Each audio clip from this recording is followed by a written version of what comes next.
We are certainly pleased to have you here at this centennial birthday commemoration in recognition of General Lewis B. Hershey's distinguished service to his country. We are proud at Tri-State University to have General Hershey as our alumnus. Gentlemen, you may be seated. Between 1984 and 1990, I served as the chief academic officer at this institution, and in June and July, we bring new students to the campus, and together with their parents, put them in an auditorium where I had an opportunity to give them a welcome. And being a historian, I always like to look over at this building and point out to them that on June 17 in 1884, there was an assemblage on the second floor of this building, and that summer classes began. And that on May 17, 1 month earlier, my grandmother was born. And then I would pause and I'd say, both are doing fine. And always the parents did that, and the students kind of looked at me, sort of funny. Well, Lewis Hershey attended classes in this building. It certainly wasn't as it looks now. This building has new parts. Grandmother only made it to 1989. If they'd given her new parts, I'm sure she'd still be doing well also. My wife buys more things at antique stores and flea markets than I make. She out there somewhere. I'm only kidding. Okay. She once found this postcard. And so I'm going to pass this around the audience. I hope it doesn't distract our speaker. But as you see this postcard, it's from a female student to a friend of hers in Wabash, urging her to come visit her. And as you look at this campus, you can imagine that you're Lewis Hershey coming from the east to the west with your books in hand, ready to do business with your instructors. This is Tri-State College when Lewis Hershey was here.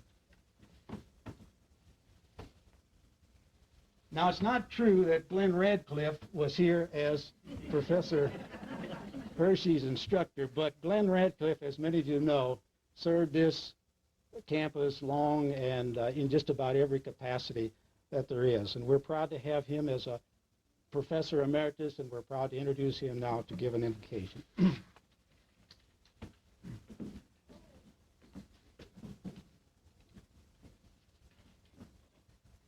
I didn't start the university. I came here a year after it was started. Let us all be reverent in the spirit of prayer just now. Almighty God, we're here today to remember a friend, a devoted and a dedicated United States citizen. And as one biographer says of him, the homespun earthy Hoosier, one who faithfully served his country as a member of the United States Army, one who gave much to many, moving up through the ranks to that of a four-star general. And then on November the 3rd, 1969, the United States Senate confirmed his promotion to full General Army of the United States. Our friend walked with men in high positions, both in American and foreign countries. He received many awards. And to speak of a personal friend, General B. Hershey, that's what we're talking about. One who never forgot where his roots were firmly planted in Jamestown Township, Steuben County, Indiana. His contribution to friends and loved ones alike were wide and colorful. He leaves a beautiful memory. His philosophy would be well for many, including each one here today, to emulate. He was proud of one. He was proud of his heritage. And Lord, we thank you for the General Army of the United States, Lewis Blaine Hershey. Amen.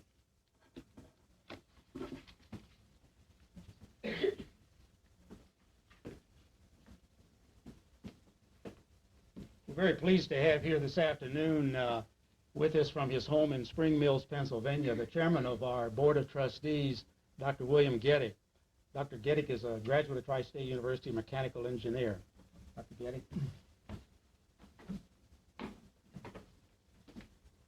Thank you, Jim.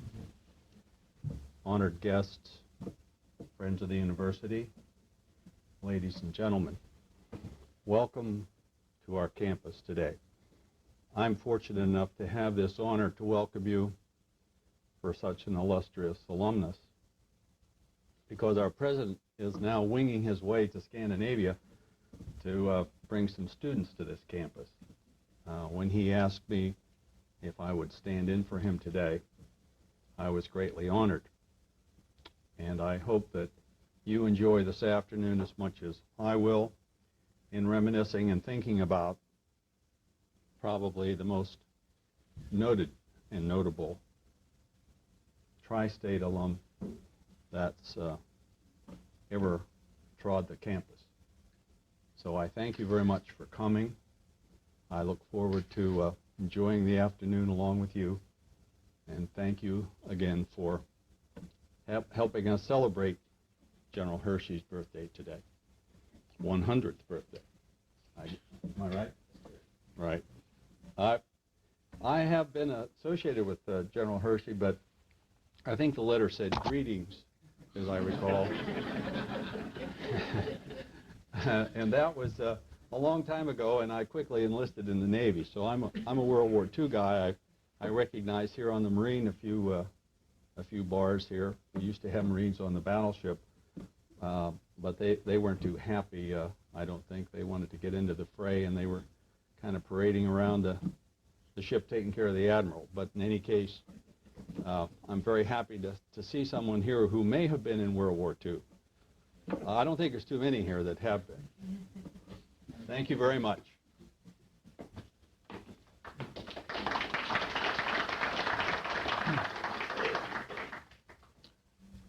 Our speaker this afternoon, George Flynn, is no stranger to many of you in the audience.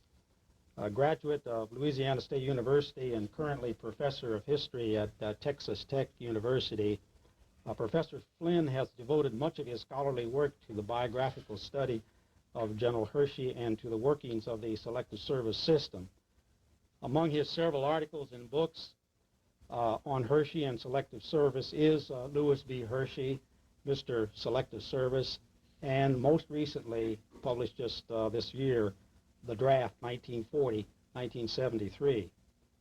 I might add, for the benefit of the military persons in the audience, that Professor Flynn was assigned to the adjutant, you notice I stumble when I say that, being a former military person, Adjutant General Corps of the United States Army from 1964-1966, and he served as a captain in the reserves from 1966 to 1968. Professor Flynn.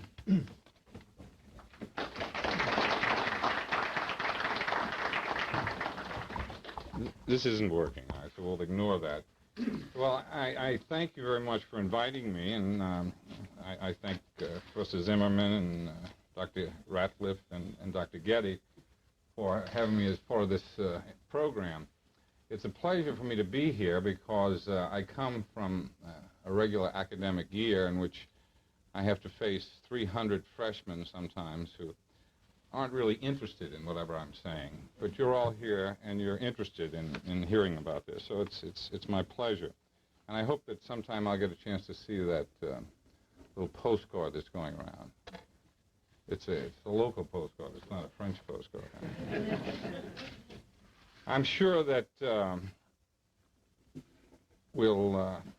be plenty of people here who will be able to correct some of the details of my remarks, since I use them for the information initially, and I probably got it wrong, but afterwards we can discuss where I went wrong, all right? The keynote speaker is supposed to sort of set an occasion for a convention. As we know, though, many people use a keynote address to launch their own political career. But there is an essential issue, it seems to me, when we try to understand Lewis Hershey and his contributions to American history. And I think service is the term that we could latch on to, not just selective service, but national, international service, universal service to the country and to his fellow man. And so I'm going to examine briefly, in 30 minutes hopefully, a career that spanned several decades and 6 presidents, and ended here in Angola on 20th of May 1977, as though he sort of completed a circle. He began here and he came here and died. And 100 years ago today, he was born on a farm and raised by his father, latter Fraley Hershey, and his mother, Rosetta Richardson Hershey. She died when he was still very young, and before he entered school, in fact. Now, one of the strengths of this country, I suppose, is that you can't really predict where you're going to get leadership from, and this isn't the most likely area in the country to produce a man who's going to be the mobilizer of military manpower in the 20th century. But I guess the general would disagree with me. He would say that actually it was this land and this rural area that gave him the values that made his leadership possible. And what did he get out of his young career here in northeastern Indiana that proved so valuable in his later career? Well, it certainly wasn't farming, because he couldn't get away from that fast enough. He escaped the family farm as soon as possible. After graduating from Fremont High School in 1910, in a senior class of less than a dozen students, he attended Tri-State here and obtained a teaching certificate. He did this in the summer, and he was teaching elementary school then, and he re-entered Tri-State and supported himself by working as a deputy sheriff. His father was sheriff of the county at the time. And he played basketball here at Tri-State. In those days, you couldn't support yourself by playing college basketball, so he had to have another job. But by 1914, he had earned 3 different bachelor's degrees from this institution in science, arts, and pedagogy. And I think what he got out of all this, of course, was an enormous confidence in his ability as a student, because I remember when I came here to look at his academic record, and I was very impressed with it. He performed admirably as a student in all subjects, math and education, English. He was an A student. So he came out of that with confidence in his intellectual ability. Undoubtedly, working as a deputy sheriff gave him confidence, too, in the ability to handle problems. So he came out confident of his ability to function in our society. And from 1914 to 1916, he served as principal of a high school, Flint High School, in the area. But his leadership skills, I think, were also honed by membership in the Indiana National Guard. In 1916, he enlisted, and rapidly his unit was federalized to march down to the Mexican border and protect us Texans against those dangerous Mexicans who were threatening us at that time. But during his career in the National Guard, he was elected to first lieutenant. In those days, they elected their officers. So this spoke to the recognition of his ability by his peers. Well, after several months fighting the mosquitoes and boredom in southern Texas, where I can reliably report people are still fighting mosquitoes and boredom, he had plans for obtaining a graduate degree in education from Indiana University in Bloomington. And he did enter IU and begin his studies. Unfortunately, America entered World War I at that time, which had begun, of course, earlier, but we didn't get in until 1917. And he left the dorms in Bloomington to serve as a first lieutenant in Battery C of the 137th Field Artillery Unit, and went into training at Camp Shelby, Mississippi. He seems to have visited some very wonderful places during his military career. But while at Camp Shelby, Mississippi, he married Ellen Dygett, who was his childhood sweetheart, and would remain at his side for almost 60 years, from rural Mississippi to receptions in the White House. She died in April of 1977. To his disappointment, Hershey did not see combat in World War I. He was promoted to captain in October 1917, and he arrived in France just as the war was ending. But he extended his tour for 11 months to see a bit of the world, and he did travel throughout Europe. He worked mainly at Brest, France, dreadful weather. But one of the things that obviously occurred to him was that he quite liked the military life. He liked the companionship, the male bonding, the responsibility. All of this appealed to him. And the opportunity to operate on a larger theater, a national or an international theater, was something that also had its appeal. So it was quite clear to him by that time that he was not coming back to northeastern Indiana to enter education. He was going to remain in the service if he could. And there was every reason to expect that he could, because his reports, his efficiency reports were all outstanding.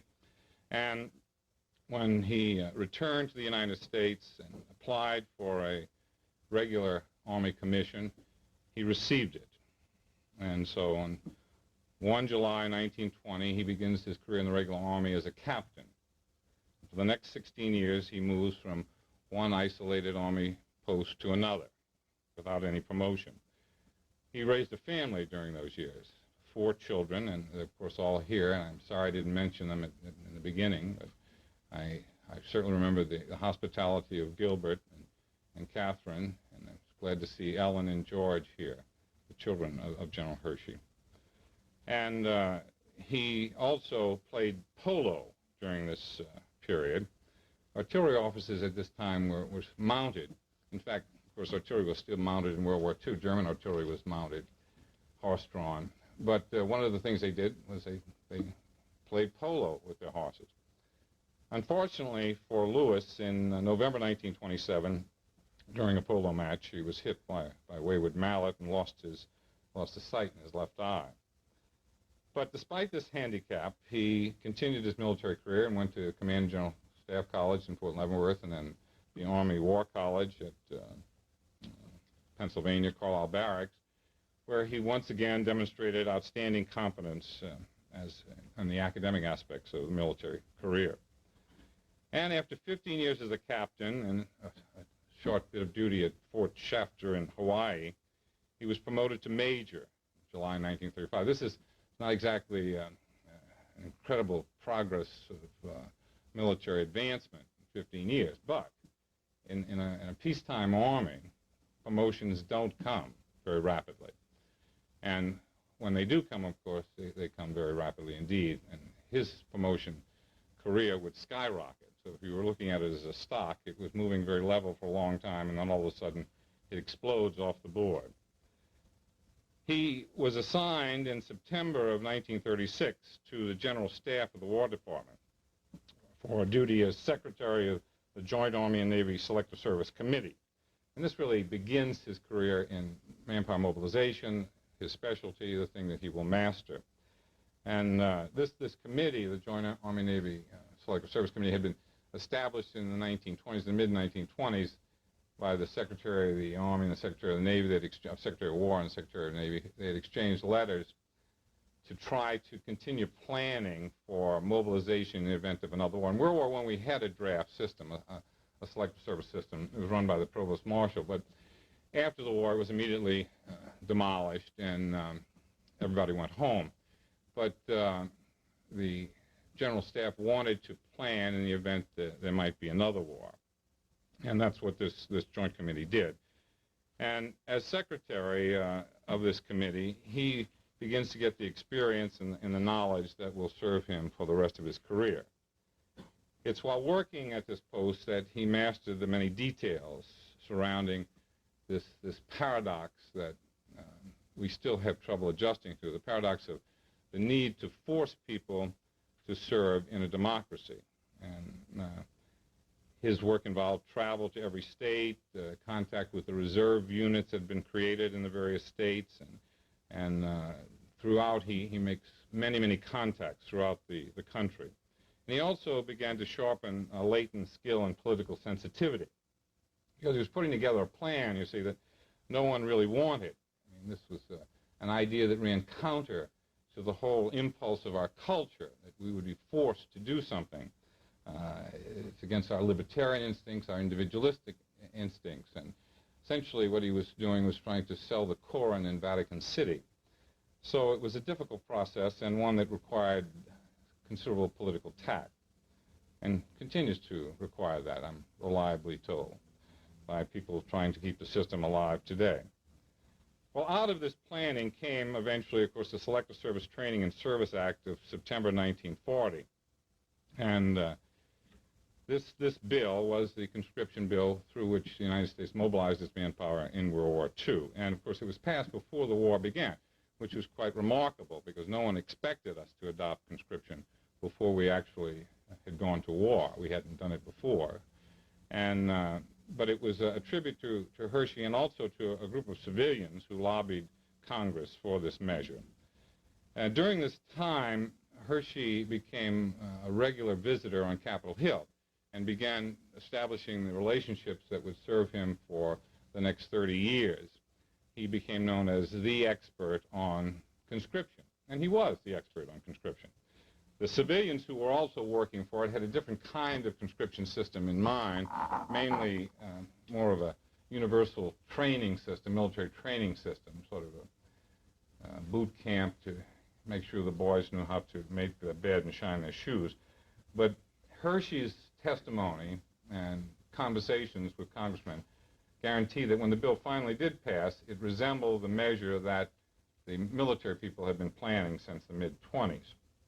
Well, his knowledge was praised by everyone in Congress and by the Secretary of War, Henry Stimson, and so when the system was set up, he was made deputy director, and then in July of 1941, made director, and he stayed in that position until February of 1970. This was his career. How did it work out? Well, during World War II, the United States drafted some 13 million men, and it was universally praised for the operations of the draft. Both civilians and military leaders had praise for this achievement.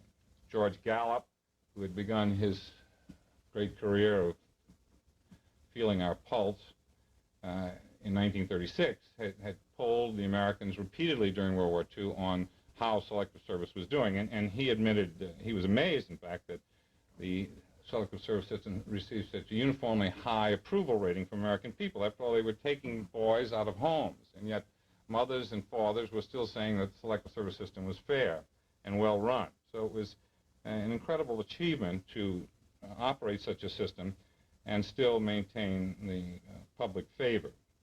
So the draft was a success, and as the draft succeeded, so did General Hershey, and he was no longer a major, you'll notice, because he reached lieutenant colonel in August of 1940 and then brigadier general in October of 1940. It was a very short career as a lieutenant colonel, and then a major general in April of 1942. And then you see this, his general rank comes rather quickly.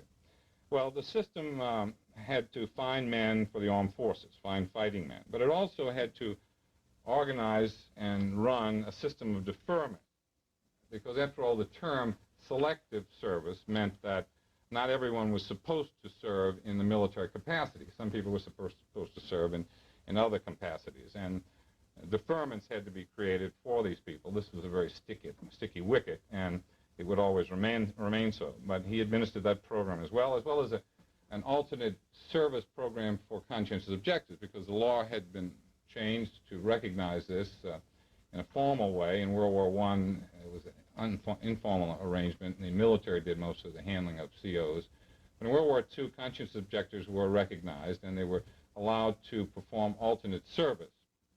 And selective service was in charge of that program, a real headache. And it was difficult to satisfy everyone in this area, but he ran the program honestly and fairly. And then finally, of course, he supervised the reemployment of veterans, because under the law, you were guaranteed a position when you came back out of the service. And he stayed in that business for a short time after the war. All through this period, his political sophistication is growing, and he becomes a master in dealing with the self-centered, sometimes narrowly focused men that we see on Capitol Hill and in the executive department. I suppose you have to be narrowly focused and self-centered if you're going to run for office and convince everyone that they should vote for you. I mean, you can't have a fragile ego and adopt that kind of political career. But it presents problems when you have to deal with these people. and he mastered the tactics necessary to deal with them. Also, civilian interest groups and the military. Of course, the military had its share of prima donnas and self-centered people, and essentially they thought that they should decide all issues during war. And he had to balance these various interests. Now, I think one key to his success in doing this was his own decided lack of what the British call side, or self-centeredness. That is, what you saw was what you got. And he was not on an ego trip in his career. He was at pains to accept blame for failure, but equally ready to attribute all credit for success to his little group of neighbors, as he referred to the local draft boards in every county in the United States. 6,000 some odd such draft boards were the ones that did the immediate work of induction. So to most politicians, Hershey had a great appeal because he was a decidedly unmilitary general, and he spoke not in the idiom of West Point or Napoleonic adages, but rather in small-town American idioms. And he was endless in his praise of the wisdom of local citizens.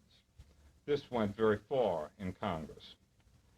After the end of World War II, the draft system continued for a short period. And after all, we did have the responsibility for occupying certain countries that had been defeated. And there had to be new people sent over to replace the boys who wanted to get home. In fact, the boys who were rioting to get home. Mothers wanted them back home, but they wanted to return rapidly as well. So we had to continue the draft for a short time. But as in World War I, there was enormous pressure and desire to just end this unfortunate thing, this un-American thing of pulling young men away from their families and sending them off in uniforms to learn nasty habits in military barracks. And so it wasn't so much of a surprise that the system was eventually ended, but it did continue for a while. There was a certain irony in this tension about the continuation of the system, because at the same time that all the boys wanted to come home and all the politicians wanted to end conscription, the United States was really assuming a new position in the world, one that they had not assumed before, and that was as leader of what was to become known as the free world, or certainly the Western world. And on a rhetorical level, the United States was assuming such a position of leadership. I mean, Truman was telling Russia to shape up or expect worse treatment. He was telling the British they had to pay off their debts, the French to get their act straight. And at the same time, the American military, that is the muscle that would stand behind all of this bluster, was being degraded at a rapid rate. And so Hershey saw this contradiction and worked diligently to have the president try to make the draft a permanent part of the national defense system. But Truman, although himself a small-town American, much preferred to adopt something called universal military training. UMT had been around and would continue to be kicked around in the political arena for many years, and essentially it meant that idea of bringing the boys in and giving them some shaping up physically and teaching them how to make a bed and shine their shoes, some good hygiene, and also maybe giving them some citizenship lessons. That would never get passed, but this was Truman's idea, and he preferred that to an actual conscription into military units. Neither Congress nor the public had any interest in such an idea. So men rushed home to start families, buy homes, and go to school with funds provided by the GI Bill. Surprisingly, even the War Department preferred to end conscription and fought against Hershey's ambitions. The War Department's ambitions, of course, were to become as professional as any other profession. And it was always a source of embarrassment to some military leaders and thinkers. For example, Little Hart, a British military thinker and strategist, Captain Little Hart, was absolutely opposed to conscription in England because he felt that it degraded the professionalism of the military man. The idea that you could simply take people in and train them for 12 weeks and make soldiers out of them. I mean, his idea was that the military should be considered on the same professional level, for example, as a physician or a lawyer, someone who has taken years and years to achieve this. Right? So the military did want to go all professional certainly from 1946 on. So with all this opposition, then, it's not surprising that in March of 47, the draft law expires. However, there was a little sop thrown to the general in that an office of Selective Service Records was maintained. This was supposed to be simply an agency that was to kind of administer the dispersal of all the thousands and thousands of records that had been developed through the draft. But in fact, what General Hershey did was to use this agency to continue training reservists in the various states for what he considered to be a future use. He expected to be a future use. Well, in the meantime, Congress votes down the UMT idea. The Army discovered that, remarkably, volunteers were too scarce to man units even at reduced levels. And in Europe, of course, the Soviet Union was proving recalcitrant in its diplomatic dealings with the United States. Soon Eastern Europe was under the control of Moscow, and there was talk heard of the spread of communism throughout the world. This was brought home to many people when in February 1948, Czechoslovakia became a stool of the Soviet powers, and the civilian government was kicked out. As this happens, and by February 48, the United States Army had declined from 7.5 million in 1946 to 1.4 million in 1948. Well, we are still talking tough to the Russians, but as General Marshall would say, it's tough to talk tough when you have only one effective division that you can threaten with. Right? And so talk was then heard about renewing the draft. And in July of 1948, Selective Service was reborn as a temporary expedient. The idea was that, in fact, it was going to scare people into volunteering for the military. And draft calls were very low for the next 2 years. But in June of 1950, of course, all of this changes because North Korea invades South Korea. And President Truman sees this as a direct challenge to the United Nations, as a step in the Soviet ambitions of world conquest, and responds accordingly. And as American forces are mobilized, General MacArthur discovers that his garrison units in Tokyo are not adequate to stem North Korean T-34 tanks racing down the peninsula, and we have to, of course, strip Europe and even our reserves in the United States. And so, once again, we need lots of men, not just atomic bombs or planes. And so the draft is reinstituted. And once again, General Hershey will supervise a very smooth conscription. Now, there were some changes in the Korean War draft, but it's interesting to observe the Korean War draft because, you see, this is a limited war. It's going to be unpopular eventually. Most limited wars are popular in the beginning, but if they go on for too long, they become unpopular. And Korea became unpopular eventually as well. But we don't have the same kind of opposition to conscription during the Korean War as we see during the Vietnamese conflict, although that's another limited war. But one of the problems was that there's a rotation system. You see, in World War II, of course, you were drafted for the duration, and you served for the duration. But in Korea and then in Vietnam, you're drafted for only 2 years, and you may only serve 1 year in the zone of combat. So you had to keep replacements coming constantly. Another major problem that he had to deal with, and that was resolved rather smoothly, was the integration of the armed forces. I mean, the Selective Service system had, in fact, already ended racial tags on all of its forms even earlier. During World War II, I don't want to take too much time here, but I mean, he, in fact, had fought with the Army about ending this because it was a dreadful difficulty drafting people by race. And this had been done, of course, in World War II. But it would not be done in the Korean War. And Hershey had fought against this from the very beginning. And another new problem, of course, was conscientious objectives. No longer are they going to have alternate service run by Selective Service. They're going to arrange to work on their own. And finally, a new deferment system was put into place, one that would later cause all kinds of headaches for the system.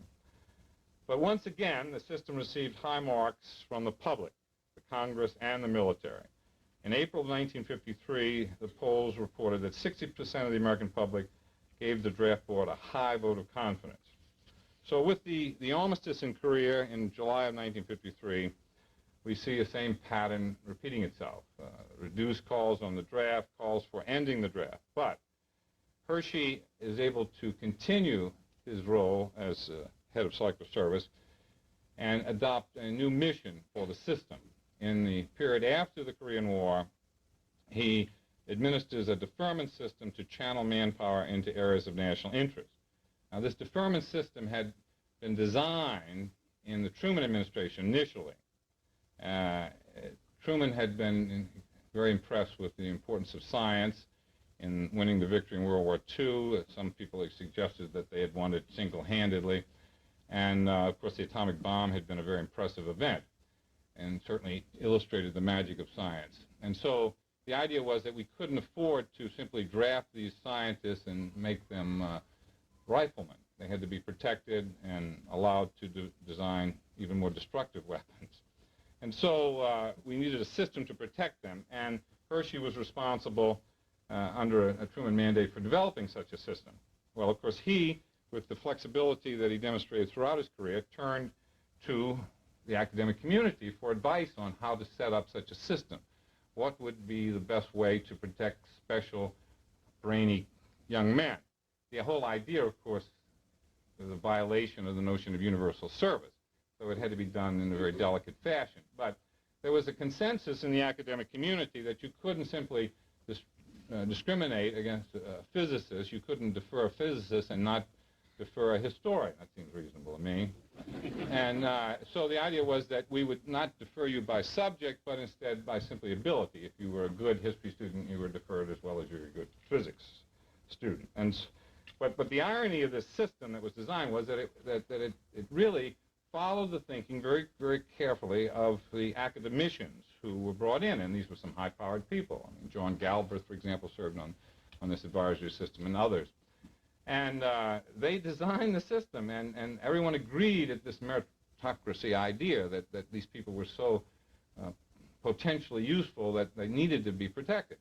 Of course, in very short order, in the 1960s, these same academicians are going to be damning this particular system because of its discrimination, its unfairness. I mean, it's one thing to let the people stay at home when no one's being shot, I suppose. But the general had, in fact, designed the system with their advice. Now, he didn't like the idea of going away from universality, but he had to do it because of a mandate from the president, and also, very frankly, because he simply had too many 18-year-olds coming up. The demographic patterns in this country were such that by the 50s and the early 60s, we had a large number of 18-year-olds that were eligible, and at the same time, the needs of the military were declining. So what are you going to do with these people? The French are facing the same system right now. They still have what they call service national, or conscription, but they don't have any place for these people in the military. So they send them off to coach tennis and do a lot of other things. So, I mean, that's all right as long as no one's getting killed. But he understood that this was a difficult system and that it had the potential for great problems. But the draft calls remain low and the cohort of new 18-year-olds climbs. Now, in the 60s, of course, the problems with this will become manifest. With the conflict in Vietnam, Hershey found new priorities imposed by the Johnson administration. Inductions expanded, deferments now had to be cut. After a decade of liberal deferments, such a reversal provoked protests. Middle-class America began to feel the pressure of fighting a hot war in Asia. Significantly, as the draft expanded its operation, began to draft people from college, people who were not good students in college, disillusionment with the Vietnamese conflict grew, and the middle class becomes alienated. That's always a bad sign politically. Well, the general at this point was convinced that the protest against the draft, the various demonstrations that he had to be submitted to and that his local boards were submitted to, that this was all the work of a minority. And he unfortunately, I think at this point, sort of lost a bit of his touch because he played in the hands of his critics by dismissing them out of hand. And that, of course, just enraged them even further and made him more and more a target instead of Johnson or the war in Vietnam. He became an easy target because he was so visible and he was always ready with a statement about the situation. And the press, of course, would soon turn these into an agenda, and soon they had transformed the general into a sort of a monster, a symbol of an oppressive government fighting an immoral war in Vietnam. And The general was still using terms that made sense to his generation, and it made sense to the generation of World War II. But those phrases didn't make the same sense to a new group with a new agenda. President Johnson, of course, was also a target for protest, and Johnson had very little patience with these critics, and at one point after a demonstration in Washington, he directed the general, he asked him, can't we do something about these protesters, many of whom, of course, were college students and still had deferments. And the general suggested that these deferments were at the government's convenience, and it certainly wasn't a convenience to the government to have them protesting and shutting down the Pentagon. So a natural thing should be to simply remove their deferment. The trouble is that this sort of cause and effect relationship of protest and then losing a deferment smacked very, very much of abuse of government power, and that, the general did threaten to withdraw deferments from protesters, and congressmen and educators properly objected. This was not the mission of Selective Service to make people agree with policies in Vietnam, but to find people for the military. In a sense, protesters, if they were violating the law, the proper situation was, of course, to use the civil courts to prosecute them. But because of Johnson's urgings, the general became involved in this particular affair, and it was very unfortunate from every point of view. Suddenly, the general, after being a master of the political situation, being praised by Republicans and Democrats alike, serving under Republican and Democratic presidents, all of a sudden becomes an issue in the 1968 presidential campaign, the last thing he wanted. Hubert Humphrey, the Democratic candidate, promised that if elected, he would certainly fire the general. Richard Nixon, the Republican, an old supporter of the general and of the Selective Service system, began to talk about the need to move to an all-volunteer force as soon as the problems in Vietnam were resolved. Well, Nixon, of course, wins the election, and the general realized that his days were numbered when this happened. Now, temporarily, of course, the system had to continue because of the needs for Vietnam. While Nixon is proceeding with his negotiations, he needs manpower to maintain his credibility in the area. So he can't act too quickly to end the draft. And certainly, Secretary of Defense Laird recommended against ending the draft. The issue, though, is that General Hershey is a political liability for President Nixon. By then, of course, the general was becoming rather advanced in his age, and his ability to relate to the youth culture was a problem. Of course, relating to the youth culture was a problem for anyone over the age of 40, and certainly President Johnson had his problems. But Nixon was a man, of course, that was more sensitive to these issues than many. If you ever have a chance to look at some of the Nixon papers, you'll see the Nixon White House spent 75–80% of his time on image issues, not what the substance of the problem was, but how is this going to be presented? How are we going to massage this? What kind of scenario how are we going to sell this? It was all image. And of course, the general did not have the proper image for the Nixon administration. He was candid, he spoke forthrightly, and he didn't seem to fit in with the new youth movement. And so it's not surprising that when the general resisted the Nixon reforms of the system, Nixon wanted to do two things in particular. One of the things he wanted to do was to end criticism by trying to have a national call so that every 19-year-old single male in the country would be drafted at the same time, whereas under the local board system, in some local areas, you see, they didn't have any single 19-year-olds, so they had to draft a 23-year-old. Right? And so it was an uneven distribution of calls because the local board system was decentralized. Nixon wanted a national call so that if you were 19 and single, no matter where you were going to be called before someone who was 18 and single. Or if you were 23 and single, you'd be called before someone who was married, no matter where you were in the country. Some local boards didn't have any single men. They might have to turn to married men without children. So he wanted that. But of course, that struck at the whole root of the decentralized Selective Service system, which had been the hallmark of it since it was designed, and which was what Hershey considered the strength of the system, the decentralized aspect. And so he resisted this effort by Nixon. Another thing Nixon wanted to do, of course, was to use computers. And the general also resisted this. So after a lot of false marches, eventually in February 1970, he promoted the general to full general rank and named him Presidential Advisor on Manpower. This meant he got an office in the Executive Office Building and a White House phone, but it didn't ring very much. And of course, in April 1973, the Army retired General Hershey after over 50 years of service. Well, as I said before, service was a keynote. Now, when we try to establish the importance of the general in American history, and I mean, as significant as he is for Tri-State College and this community, I think that we should also try to see him in a larger context, his significance in the history of our country. I think it's clear that it rests upon his service as head of the draft system. And it was an amazing demonstration of effective service. I mean, consider that he had spanned a move from total war to limited war, from a war with artillery to a war with missiles, right? He had functioned effectively under 6 different presidents, some of whom had been born in the 19th century, as he had, and some of whom had been born in the 20th century and shaped by the 20th century. And during this, he had maintained the respect and confidence of every Congress from 1940, when he first appeared as a young major, to 1970, when he defended the existing draft system in Vietnam.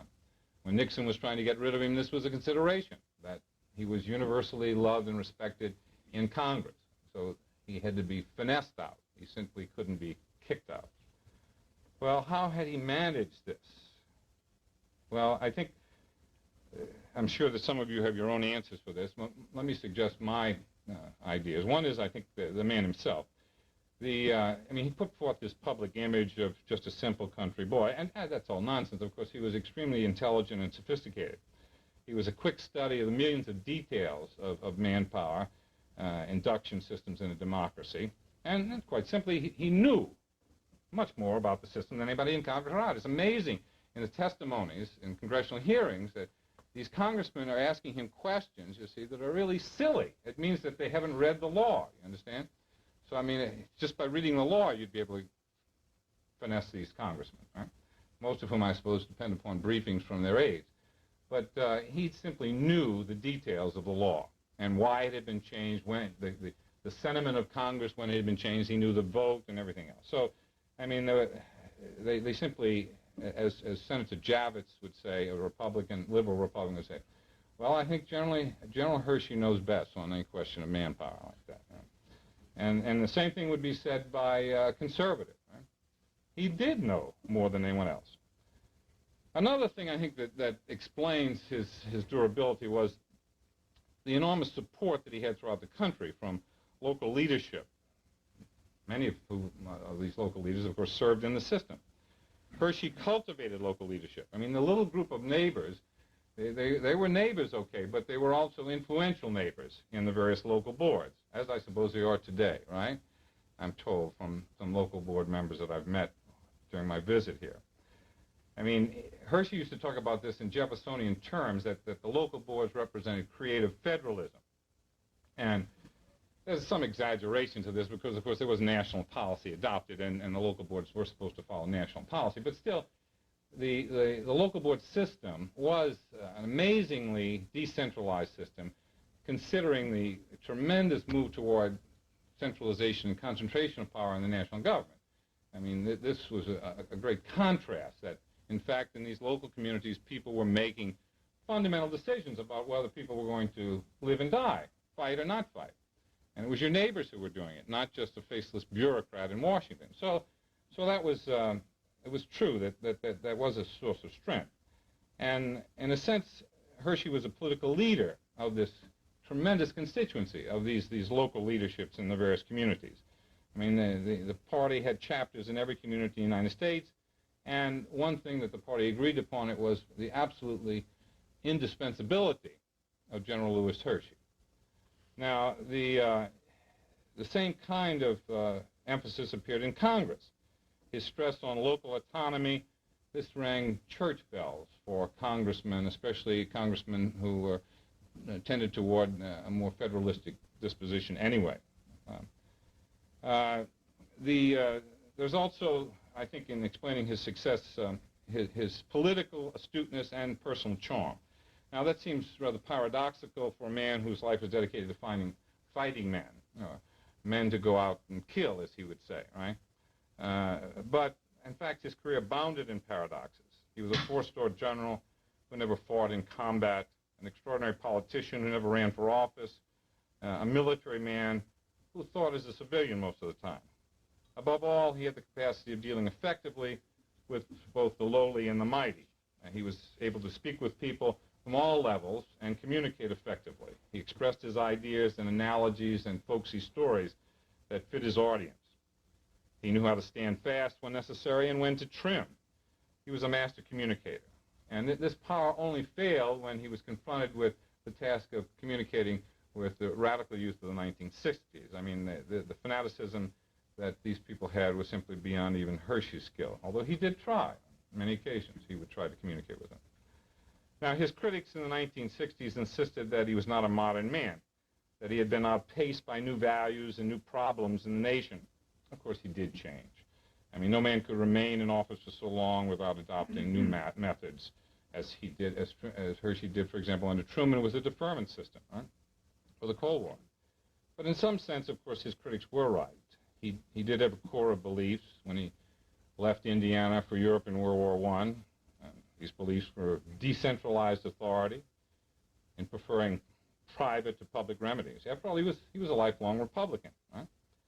But he also believed in what the Greeks and Romans call citizenship, civitas, a sense of responsibility, of honor to the public trust, and of duty.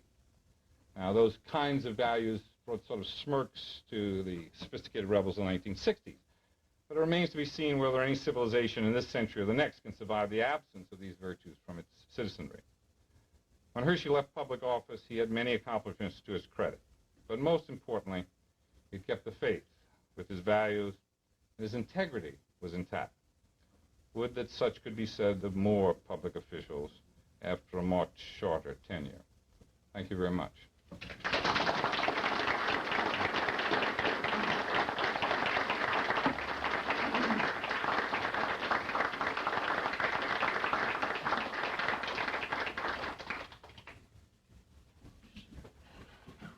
Professor Flynn will be with us the remainder of the afternoon and this evening at dinner. However, he would be willing to entertain a few questions if any would like to raise some now. Do we have questions for Professor Flynn?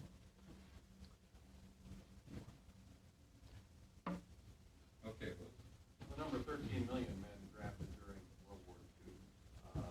We've been using 10 million. Maybe we can compromise. I think it's 13 million, but I'd have to go check, but I think it's 13 million. Okay. They didn't all serve, of course, right? Drafted. I mean, one of the problems, of course, you talk figures.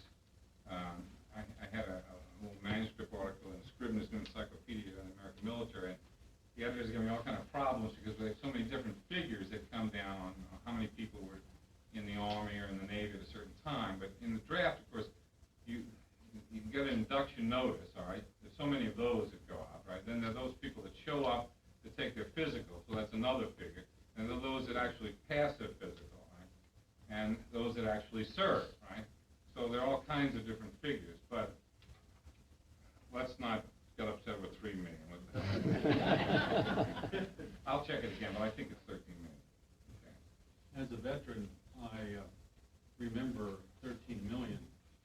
But I think when we considered the Navy and the Marines, at the time that I entered the service, you had to enlist, you had to volunteer for the sub-duty, for Marine duty, for the Navy. We were not draftees, and very proud we weren't, frankly. So I only remember 3 million people in the Navy, but I do remember the Civil Armed Service as being 13 million. One of the things about the Navy and the Marines, of course, is that they do, in fact, use the draft. You see. I mean, do is they use it indirectly, in the sense that the draft frightens people into enlisting in the Navy and the Marines. Now, in World War II, Roosevelt and Secretary of Navy Knox both wanted to continue voluntary enlistment, which was creating havoc. I mean, the whole idea of having a draft was so that you could be efficient about using your manpower. I mean, we don't want this nuclear physicist rushing off to join the Marines, right, to invade Iwo Jima. And yet what's happening is that these people are enlisting in the Navy and in the Marines. So finally, the volunteering system ends, and the Army, of course, kept complaining because, I mean, essentially they were skimming off the cream, getting the best talent. So in World War II, this ends, but not in the Korean War and not in the Vietnamese War. I mean, it's possible to continue to enlist. But, I mean, Admiral Byrd, for example, when I talked to him, he was CNO at one time, and he said, "This draft is terrific. Keep it up. I mean, we use it. We use it. It's wonderful for us." Right? I mean, when the head of the Navy Reserves testified once that 75% of their enlisted ranks in the Navy Reserve were directly draft motivated, right, when they surveyed them. They asked them, "Why did you join the Navy?" And they said, "Get the draft into the Army." So how do you count that? You know, those indirect figures. Any other questions? Yes, sir. The greetings that I received included the statement that your friends and neighbors have chosen you to represent them. I wonder if that is something that Hershey phrased himself. I don't know. I mean, it's certainly, it's at one with the sentiments that had, in fact, been developed by the Joint Army-Navy Committee. See, the idea was that you wanted to share this responsibility, right? I mean, this was not an agreeable idea to tell Mrs. Jones' son that, hey, we're going to take you. I mean, you know, Mrs. Jones might get upset at that. So the idea was that you shared the responsibility.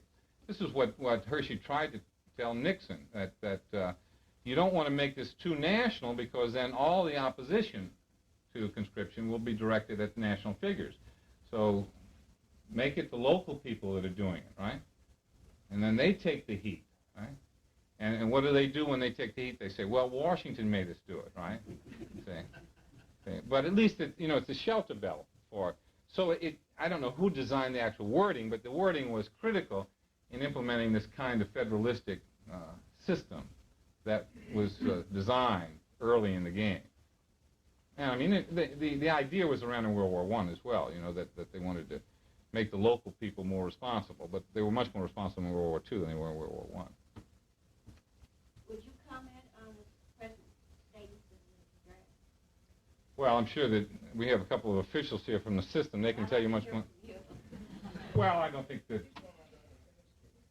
I mean, it seems it's remarkable that we even have it doing what it's doing. I mean, we have such an anti-military tradition in this country. I mean, an idea that the British are the same way. Of course, they gave up conscription, see?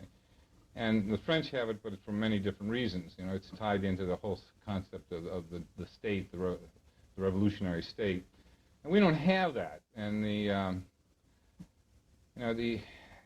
idea of having any kind of conscription without a war in the United States, I think, is politically impossible. This is just speculation. I mean, but given our traditions, I don't see there's a chance of that. I mean, it came back, of course. Carter reinstituted it, and then Reagan kept it going, the registration, and I mean, Clinton hasn't appointed his own man to head up the system. That doesn't seem to me to be a very good sign of its future viability. Maybe Lou has some other ideas on that. Okay. Yeah. Dr. Flynn, I'd just like to elaborate on one of your comments that the local people might be interested. You said about the general losing his eye. Well, he said that his grandfather lost his eye while he was helping build the county courthouse downtown. The ship of grit hit him in the eye, and About conscientious objection, too. I remember him saying he put Louis Koch in Yeah. as head of that because Koch was immigrant, or the son of an immigrant. He knew what it was like to be discriminated against, and he Right. it showed the humanism of this man. Yes, that's right. He was very sensitive to One other thing, it's probably not on paper for your research, but when the general talked about the putting selective service in deep standby Mm-hmm. by making it off the selective service records, he indicated that there was a tacit agreement with President Truman that was to keep the machinery from rusting as well as to keep the records. Now this is from the general. You have other information. Yeah. Well, I'm skeptical of that because, I mean, I did see some documents in which Truman is writing in an irritated vein that the general is doing all this training and that he's not supposed to be doing this. I mean, there were some documents in which he... Of course, UMT was recommended by Washington by every president until modern times, and the Congress never passed it. No, that's, It was not politically expedient. right. But I enjoyed your book, and I enjoyed your talk very much. Some of these little things Yeah. come up from personal Sure. Right. Well, send me a list of them. Maybe in the next edition. When we make the movie, we'll make those changes, all right? We're going to get ours published first. Okay. Oh, okay. The real story. Okay. Any other questions? Well, thanks again for inviting me. Enjoyed it very much.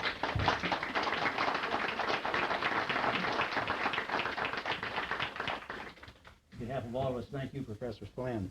We have one more official thing that we would like to do this afternoon. Dr. Geddick has a presentation to make. Dr. Geddick.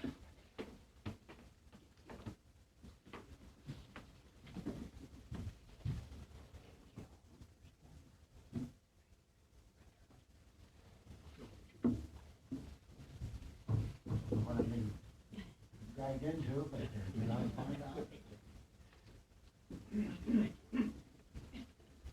I think it's apropos, Irene. Thanks, and let me compliment you on the wisdom that you passed out there. And Well- the knowledge of it was astounding. Of course, I guess I did a little for you for a while, but you didn't Well, just do it yourself. I noticed the ribbons. I have a few of those, but I pale into insignificance when I put mine on, which includes a Purple Heart, if you haven't noticed. I don't see the congressional medal, so somebody missed it. Yeah, can't win them all. Well, and I even want to argue a little bit with our historian. He's a little bit contemporary. You know, I notice he's younger than we are. A lot of people are. Because I was on the campus with a deferment in engineering, and I enlisted. So it didn't have anything to do with reading. So on behalf of the board and the university, a very small token for the importance of General Hershey, but this is from all of us here at the university in remembrance of him and his family.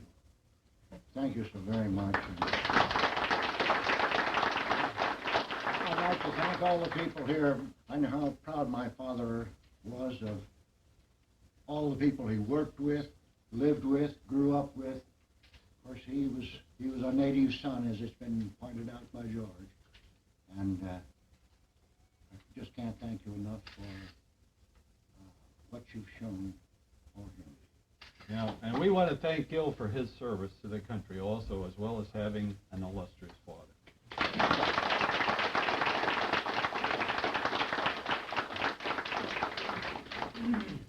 Well, thank you. Dinner will be served this evening at 5:30 at the Zollner Clubhouse. The reception that started before this event continues after this event upstairs. We also have a special exhibit of Hershey memorabilia in our library, and you're certainly invited to go over and view that exhibit.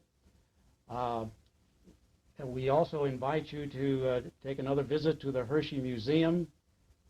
As Gil certainly remembers, his father visited the museum the evening before he passed away here in Angola. On Monday, if you're still here, we have a historian from the Selective Service, Danny Johnson, who's here with us right now. You might raise your hand, Danny. And he will be giving a lecture, we call it a noon talk, on our campus in Best Hall, and you're certainly invited to attend that.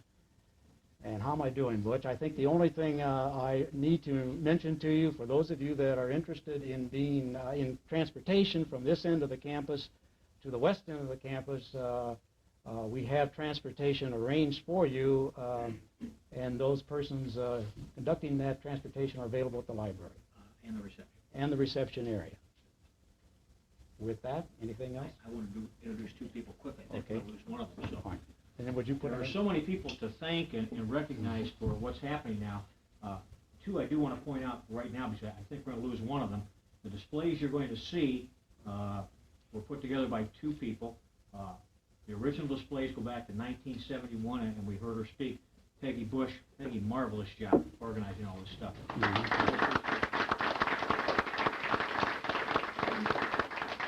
And you'll see another display that has just recently been put up, was just completed Friday, and a young lady volunteered on the campus to get involved with that. I don't know if she's going to stay with us, but Marcia Hooker, would you put your hand up? Marcia, you did a marvelous job.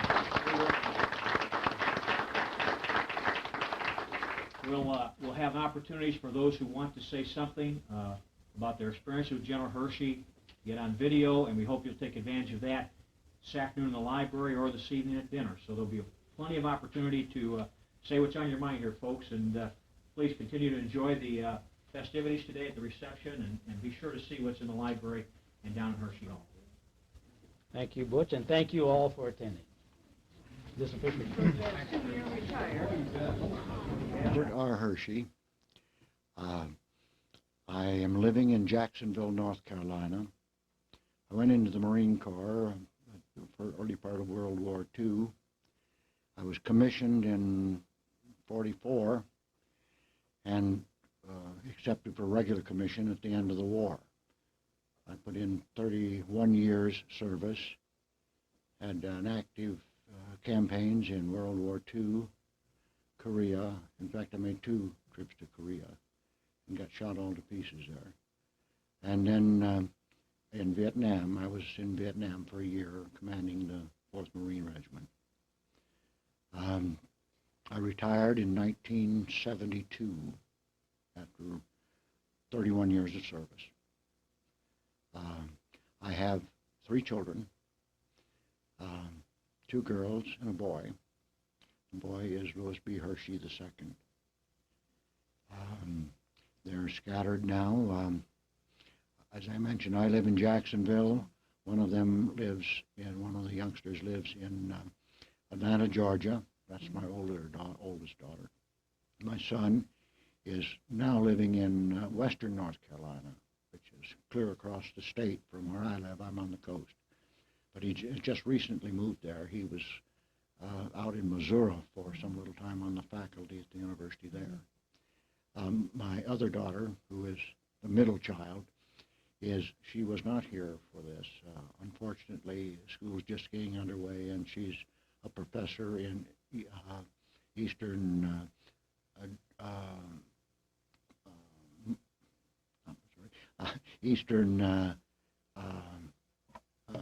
Minnesota University up in Duluth. She has 2 little children. My older daughter has 1 child. My son does not have any children at this time.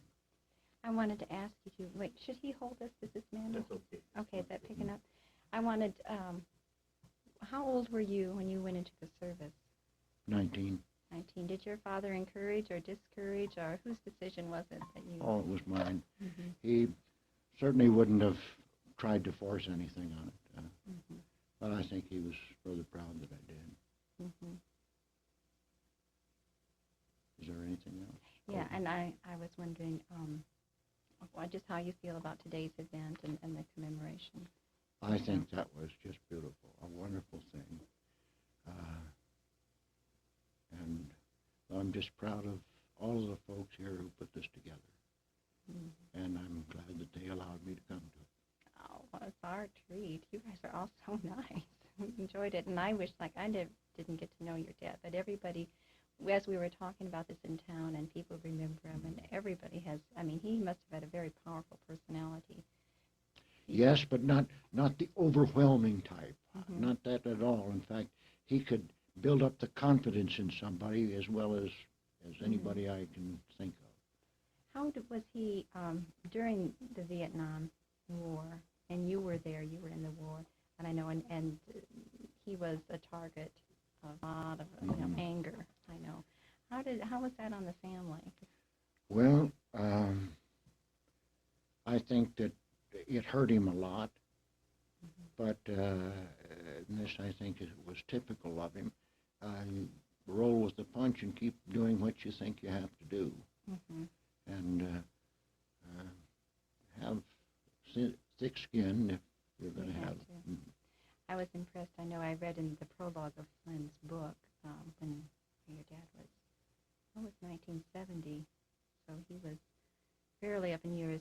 And, Yes. And he spoke to a crowd of students at UCLA, and that was a very courageous thing to do. Yes, but he didn't back down from things like that. He didn't get nasty. In fact, he could kind of turn some of these things around and maybe make them feel funny the way he could turn them around. Yeah. Did I was going to ask you something.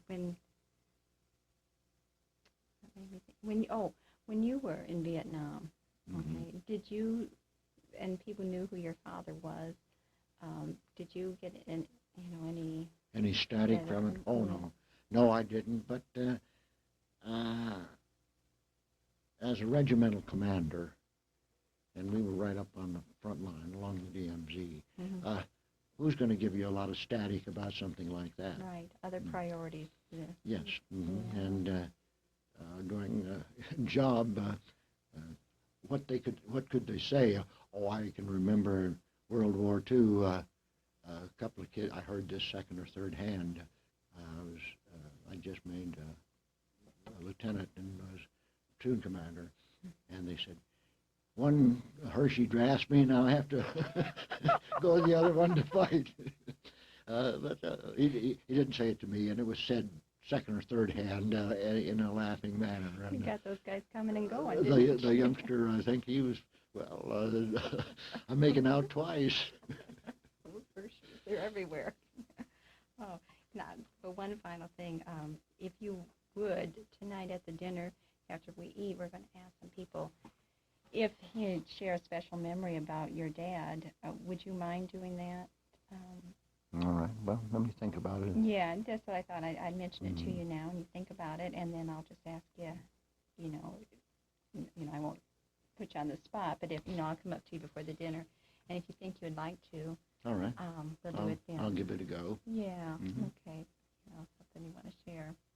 Okay, is there anything that you would like to say, something about your dad or about... Well, thinking for the record. Well, there's just so many things to sort out. Some, he was a great father. It's as simple as that. But he had such a wonderful understanding of people. It's no wonder. I do wonder how he put up with me. I was a kid growing up, but not much of a student. But he always kept me around. He fed me or had me fed. Made sure that he didn't throw me out. And, I can't imagine. I bet you were nice to have around too. Oh, I was a brat. Were you? Oh, sure. Was that because?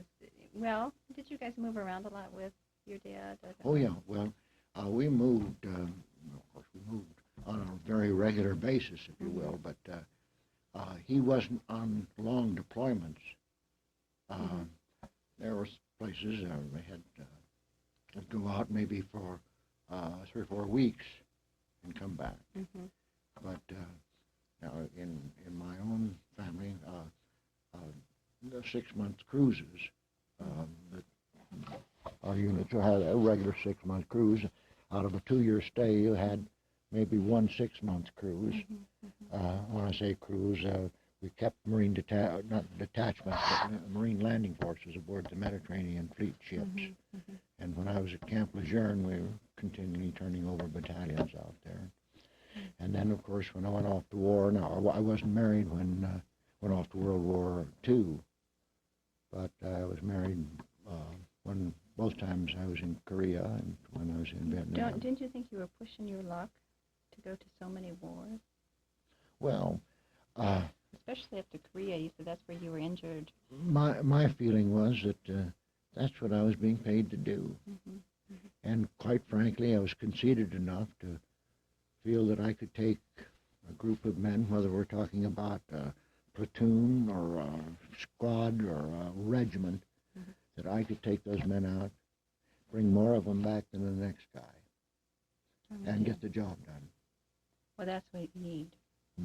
Well, thank you. As I say, I was discontent, I suppose, when I wasn't able to, and that's why I worked my bolt to get back to Korea. I felt, look, that's our war. I'm supposed to be out there. That was tough. And what happened to you? How were you injured there? Can I ask you that? Or? Yes, I got hit by 3 heavy mortar shells. I was on top of the hill. I was out in front of the lines. In fact, I took one of the squad leaders. I wanted to show him he was going to take out the patrol that night. I wanted to show him just where to take the patrol. And I had worked my way up to the top of this hill. He was about 10, 12 yards behind me. I was lying down because I was looking over the hill. And these 3 heavy mortar rounds came in on top of me. Apparently they hit just behind me because it mostly drove everything up here and all over. The boy that was with me was back about 10 yards in a little, what we call a spider hole. It was been dug out. But he was down in it. He had his arm torn off. That was his only injury, but he lost his arm. So, no wonder you're able to walk or anything. oh, well. Your spine. I'm too ornery not to. See, it pays to be a brat sometimes. I guess so. Oh. But this boy that lost his arm, he called. He said, "They've got my arm." We had 2 other men that had accompanied us, but they were clear down at the bottom of the hill. And I couldn't move. I was just like I was pinned to the ground. But they came up and they wanted to know how I was, and I said, "Will you get the sergeant out of here and get him back? See if we can't save that arm." Boy, and they said, "What about you?" And, "Well, when you get back, send somebody out with a stretcher." They did much better than I would have done. I'm afraid. Well, you were the right person for the job. Thank you. Oh, good. Did you ever hear from that young man? Do you keep in touch much with some Well, people not here? that much. Yes, in fact, when I was medevaced, taken back to the hospital ship, for the first year or so, I got letters from half the company. I was company commander at the time. But I'm afraid I tried to answer them, but and it kind of fell off. So. Yeah, it's hard to keep in touch. Well, listen, thank you. I don't want to keep it too long. And you think about tonight, something, if there's a special memory. Something relating to my dad that might be worth something humorous. Yeah. Yeah. All That'd right. be nice. Oh, good. Well, I'll give it a go. Frederick is in the middle, and we have some friends around here that are Frederick, so I just thought I'd bring that up. But I'm the second son, of course. Gil is the older boy, and I'm in the middle because my sister Kitty is the oldest, then Gil, then myself, and then Ellen Margaret. Okay. And could you mentioned your middle name was Frederick, right? Could you kind of just tell us about your short engagement? I was 7 years old, and some very good friends of my family, especially my dad, I guess, were out in California visiting, and we'd been in El Paso, Texas, because that's where my dad had been stationed. And we met them up in Hollywood. And Eileen Frederick, that was her, of course, her maiden name. that's And how I just had a little romance, I guess, because we walked around Hollywood, and I was looking for a ring. we said we were engaged, and I guess we were gone long enough that people got worried that I was lost, or maybe both of us. I don't know. kind of worldly for us. Well, that. I guess it was Hollywood, though. I don't know. I can't tell you. I was only 7. I didn't realize that was my age, but I guess that's what it comes down to. And now, had you seen her recently? Never Right. seen her since then. Until today? That's right. Oh, wow. But, of course, as soon as she said Eileen Frederick, of course, the fact that my middle name was Frederick, maybe because the family was such good friends. I'm not sure where I got the name, and I can't find out now. I don't know anybody that can help me there. But well, that's a good explanation as any. Really. Okay. Well, now, you were with the service, too. If you could kind of just give me a little background on your yes, on yourself, on your military background. I went to the Merchant Marine Academy in 1944, beginning January 1944, and when I graduated, they took or most of our class into the Navy, about 65%. So I was commissioned in the Navy, and I guess I went in 43 because I was commissioned in June of 1944, and then I went to the Pacific on a battleship, and How long were you in the Pacific? From then through the end of the war, and another. Let's see, I got out of the Navy in October of 46, I guess. Okay. Now, Gil said that he was surprised his dad put up with him as a child. So he said he was a real brat. Now, is that true? Well, I think we're on tape. I shouldn't say that. He broke my nose. He abused me a little bit. In fact, I think one of the things I remember, he said, George, if we sprung from apes, you didn't jump far enough. But he was always a joker. Well, I'll ask you another question I asked him. You got into the military. Now, do you think your dad influenced you at all to do that, or? Oh, the war influenced. The boys couldn't wait to get in. We even went down to. They were living in Washington D.C. And I was, of course, living there. And I remember going down to the Canadian Embassy to see about joining. That's our CAF, because and this is for we got into the war because they said, well, when the U.S. gets into the war, you can transfer over, but you had to have parents' permission. Anyway, all the kids wanted to get in when they were old enough. Very different in the 60s and 70s. Well, it was a big war. Yeah. And it makes a difference when you get jumped on like Pearl Harbor. Yeah, it does. What about, do you have any particular thoughts about what we're doing here today with this?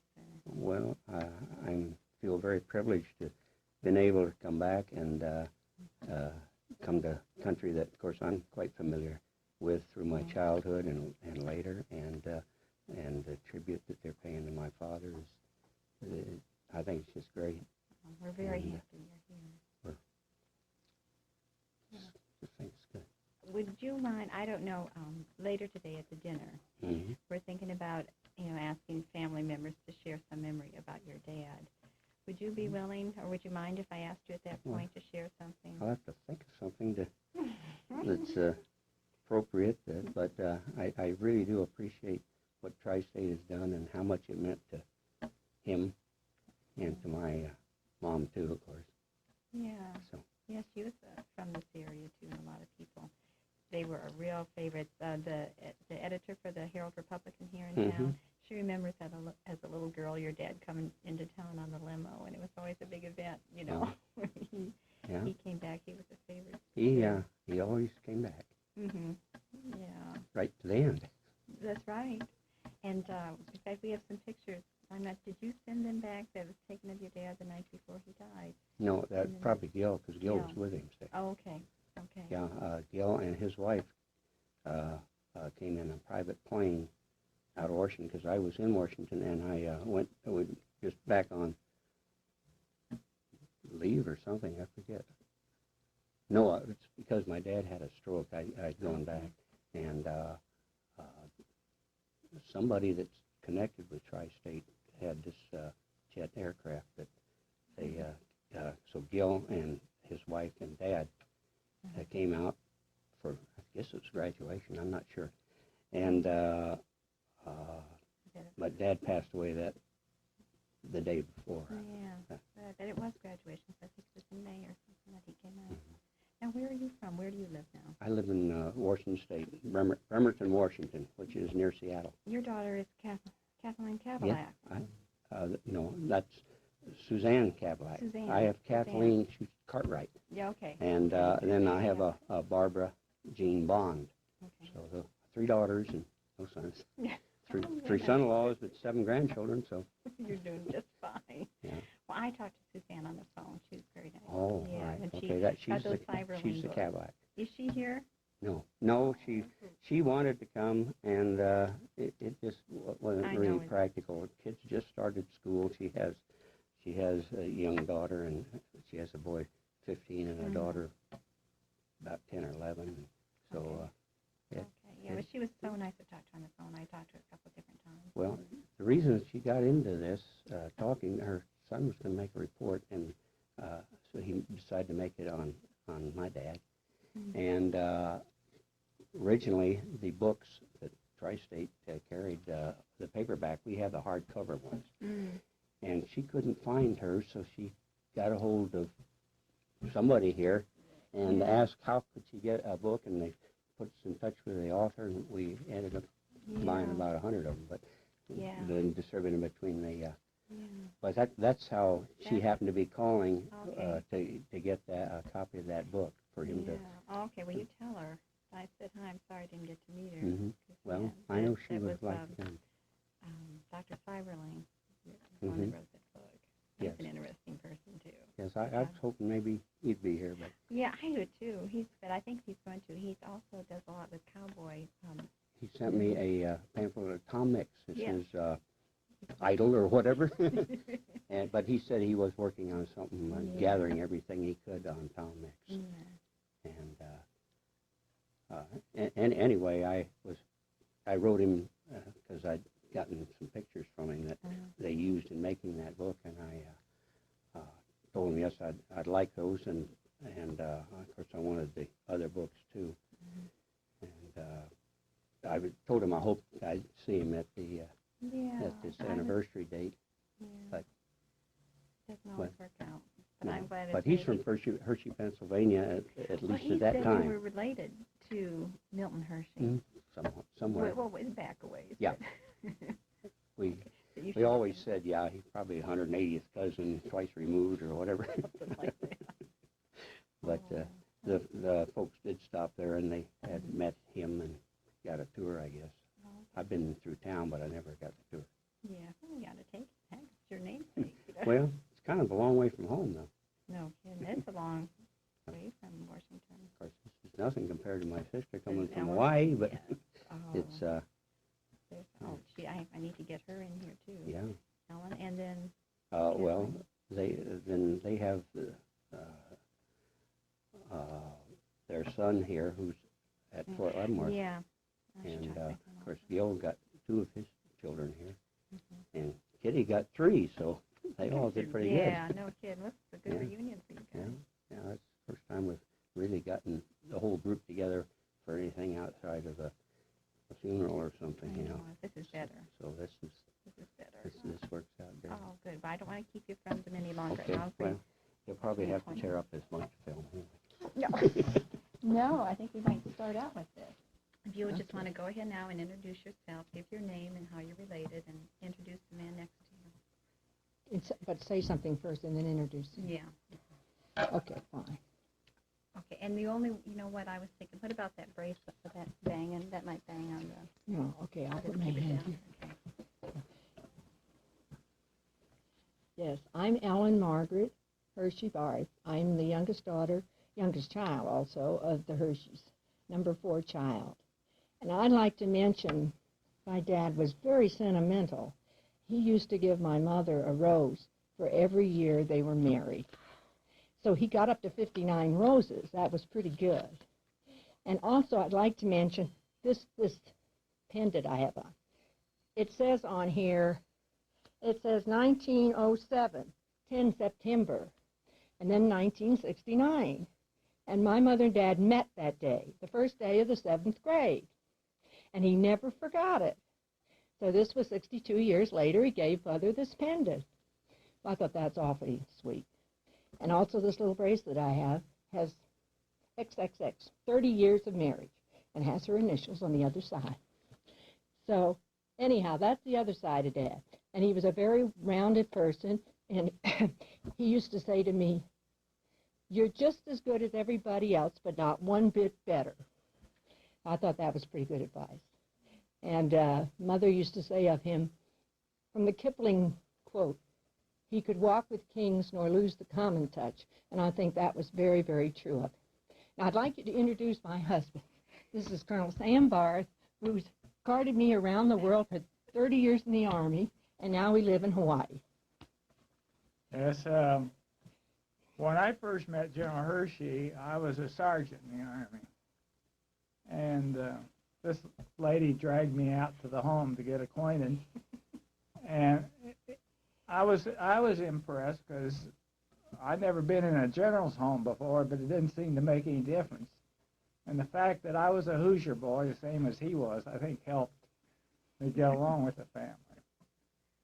General Hershey was usually never at a loss for words.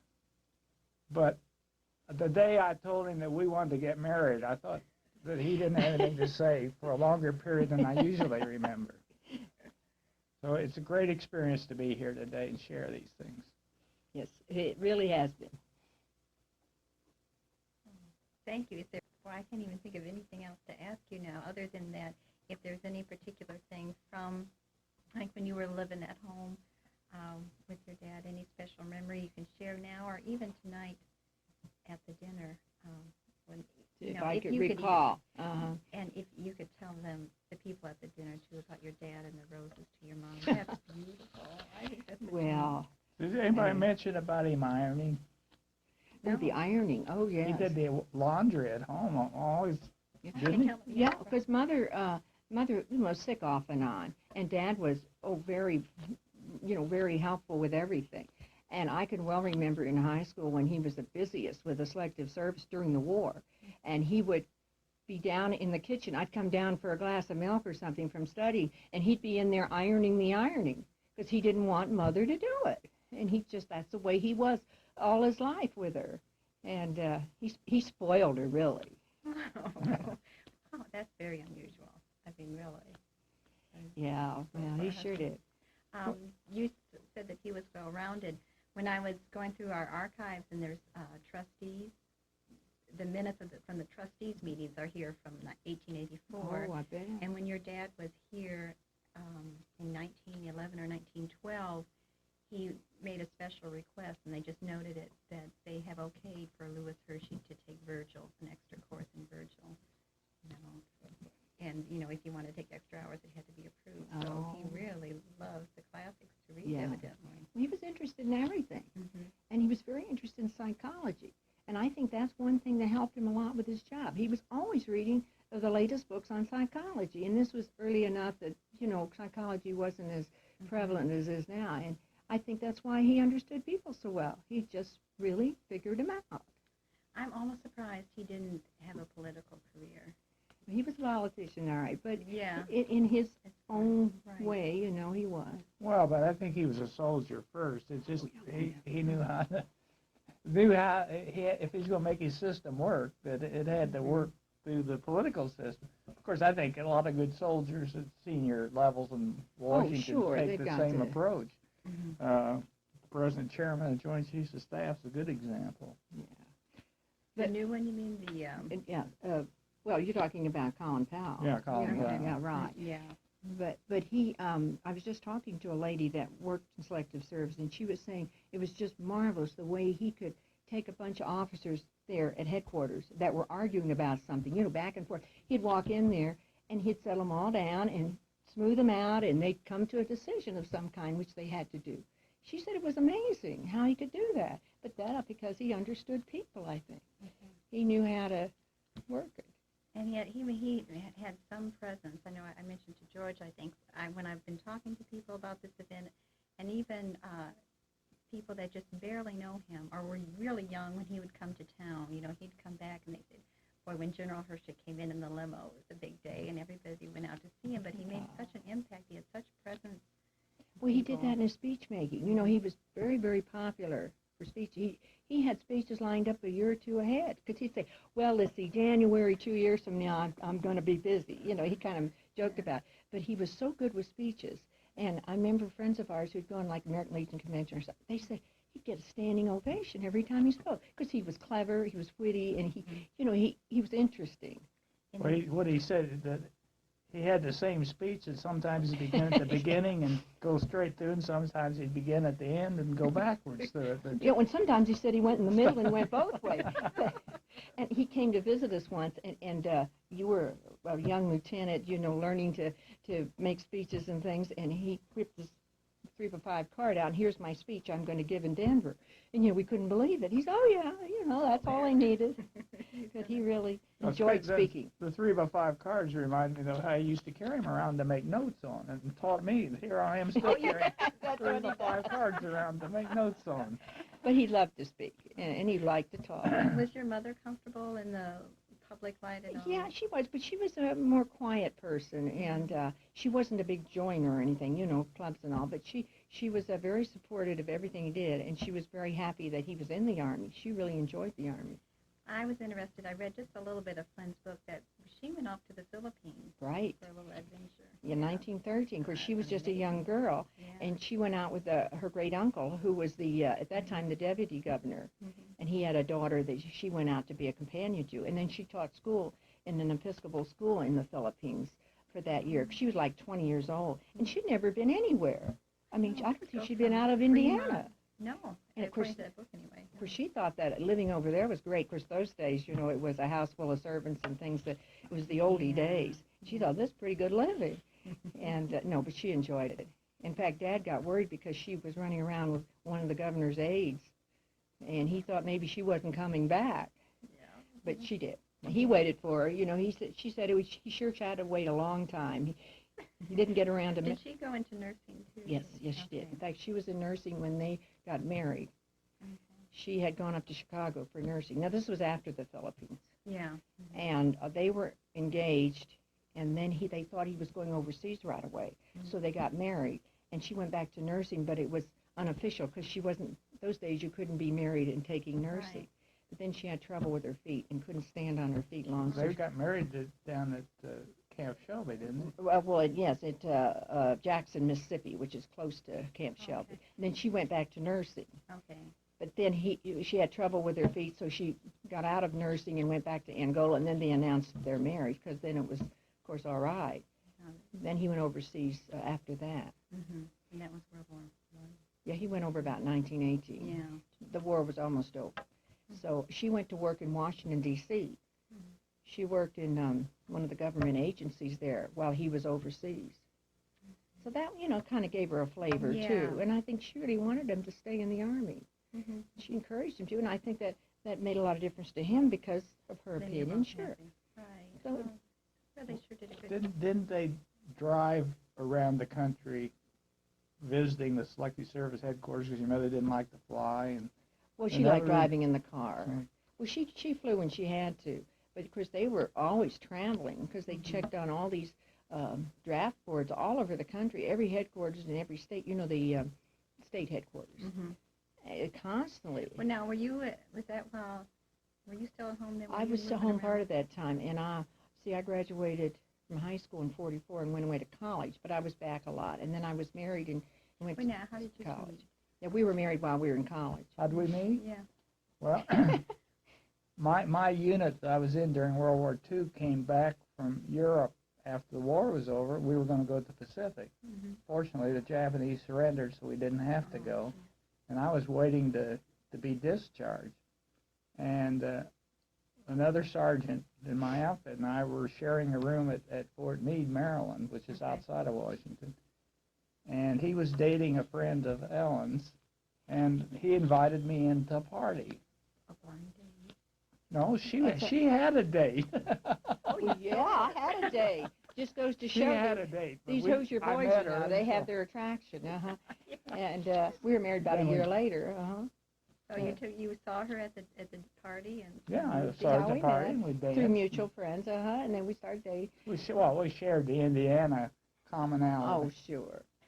But anyway, so we were married a year later, and then I transferred from the University of Maryland to Indiana University because he was already re-enrolled because he had been there before the war. Well, that's what upset our parents because we were still in college when we got married. And Well, it wasn't done then as much. This well, was it the was first done, bunch. but the First veterans, bunch. which I was. And so- yeah. Well, what But- did you study in school? History. I was a history major. Now, did you do anything? Did you teach? No, I didn't. No, because Okay. soon She as taught 4 children. I said, yeah, so you didn't do anything. It's not the no, right way because to say when it. I know. Sam graduated, we went right in the Army. That's what he wanted. He got a regular commission. And so then we started on our Army career, and we were sent to Germany about a year later. So how'd it you was, like that? I loved it. We had 2 tours over there, 6 years total. I have one of my girlfriends teaches like at an army base. Over Yeah, in Germany. yeah, She's, we had- she's not coming back. I Yeah, don't think she- Where is she in Germany? Do you know? Oh, I should know. No, I don't know the name of the place. But it's fascinating. And of course, we were there right after the war, which was one The situation. first time, yeah, The first time. 49. Then we went back 9 years later, and it was a whole different country. It was just wonderful to see, what the Germans had done. And we went back to visit last year, and that was fun to go back and swap houses with the German families. So, The Hersheys came to Yeah. visit us both times we were over there, though. 51 and again in... Our first child was born over there, so they had to come and check in on the grandchild, of course, yeah. Oh, what a great grandparent. Yeah, oh, they were They always, were. any place you went, so they were there. interested in their Yeah. family. Oh, and as soon as we would get one place, that they would come, whenever it was convenient, but right away if they could. oh, that's They wonderful. really, they did that with my brother when he was in the Marines, too. And, Dad used to write us kids every Sunday. He always wrote us every Sunday. If we were away and the 3 of us were gone, every Sunday he wrote us. And if he was extremely busy, he'd dictate it. But lots of the time he wrote it in longhand. I have all those letters. And it's just, just bits of philosophy Oh, I wish I could and have birthday letters. He sent all of us. He had 13 grandchildren and 4 of us kids and our spouses. So he wrote birthday letters to the 8 children and the 13 grandchildren every year. The wonderful letter about how great you are. What a guy. Oh, wonderful. He was. Well, thank you very, very Oh, much. you're welcome. Yeah. Oh, good. Did you run out of film? We're not having... All right, you just go ahead and please introduce yourself and tell me where you work. My name is Scott Kohlhaas. I'm the chairman of Area Office 6, Local Board 28 in Indianapolis, and I work for Stone Container Corporation out of Indianapolis. Okay, and what's your relationship to the Selective Service? I've been on a draft board, a local board, for about 2 years now. Okay, could you just give us an idea, because I know I don't have any idea what that means, or what do you do as a member of the draft board? Actually, it's the easiest community service I've ever done. I'd like to get more involved, but it's just one weekend a year, continuation training, keeping us primed and up to date on all recent directives and laws and regulations concerning selective service, so that in the event of a draft, we're in place and ready to do our job. Now, were you familiar with General Hershey prior to this? Could you just tell me about... Yes. As a matter of fact, I'm really lucky to be here. I was reading Mr. Flynn's book on General Hershey, and I noticed that his birthday was September 19th, and 1893. So I September knew... 12th. Well, actually, his birthday is the 19th. Oh. Yeah, I'm pretty sure that this is... But anyway, and so I was wondering if there was going to be a commemoration. So I called my regional headquarters and asked, and they weren't sure. They thought there would be, but they'd check, and they got back to me and said there was, and that I was invited. So, I feel kind of privileged and lucky to be here. Oh, good. So you were just reading the book on your own? Right. Have you had a chance to speak with George Plan? Yes, I have, and I thanked him because I told him, it's his responsibility for me being here, technically. So, yeah, I was pleased to meet him, and I met the director of Selective Service, Robert Gambino, and I got my picture taken with him, so that was a thrill. And so I'll just go back to my board and just brag a little, Well, what do you think? Just tell me about what you think of today's events here at Tri-State. I'm impressed. It's a family reunion. I feel like I belong in one way because I'm continuing what he started, and yet it's kind of fun to just be an observer from the outside too, and just see the family members, and the family resemblance is incredible. And a lot of second cousins, fourth cousins, and it's just really nice to meet them, and I know they support what we're doing, so it's a good time. And what's your opinion, about my last question, of the General's impact on the Selective Service? General Hershey? Right. Well, he was Selective Service, and what more can I say? His influence was tremendous, and I was reading about him because I am fascinated with the whole issue of manpower mobilization, and of course with my involvement in Selective Service, he's like, I wouldn't say an idol, but he's someone that I could definitely learn from and have, and it's interesting. It's good to have a historical perspective, as we go on into the future and know what went on in the past. So my impression of General Hershey is a strong impression. I'm happy to be part of what he built. Thank you very much. You're welcome. Okay, that'll do, I think. The Indiana State Representative for District 51, which covers all of Steuben County and also part of DeKalb County and a little bit of LaGrange County. And I've lived in this area all of my life, and I've known of General Hershey since I was a little boy, and looked up to him as one of our local heroes, and I think he still has that image in my mind today. I think the Tri-State University has done a great thing in having this special commemoration of his 100th birthday, and I was glad to be invited and to be here today because I think he was a great American, and I'm involved in politics, and I think he was a great politician even though he never ran for an elective office and didn't campaign for that type of office, but I still think he really got along with people well. He knew how to deal with people and how to negotiate things, and I think we can be very proud here in this part of Indiana that he was born and raised here and came back here and spent a lot of time here even in his later years, and we appreciate him very much and are very thankful for his service to the United States of America and to Indiana and to Tri-State University and the Angola community here. I think the university has a great legacy that he was a member of their board of trustees, and he also was a graduate here. I think that's probably going to be one of the greatest things that Tri-State University has for years and years and years to come. We are involved in a lot of things here in the community, and I think it's good to be able to have someone who's kind of a famous person to be able to identify with the local community here, and I think it's been a great advantage for us to be able to say this is where General Hershey was from, and I just appreciate being able to be here today and being a part of this great celebration. Excellent. Into the camera. Okay. Well, my name, you just want to get my name, Jim Zimmerman, professor of history at Tri-State University.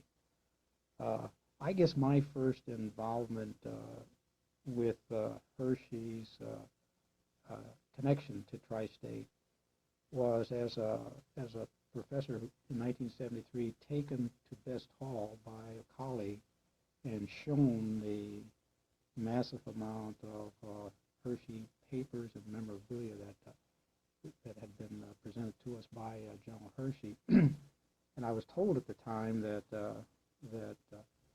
I might be invited with others to somehow adapt that material to an archival facility. They already had the museum facility here at the university. Well, that didn't happen. The next thing I heard some years later was that the material went on to the Carlisle Barracks.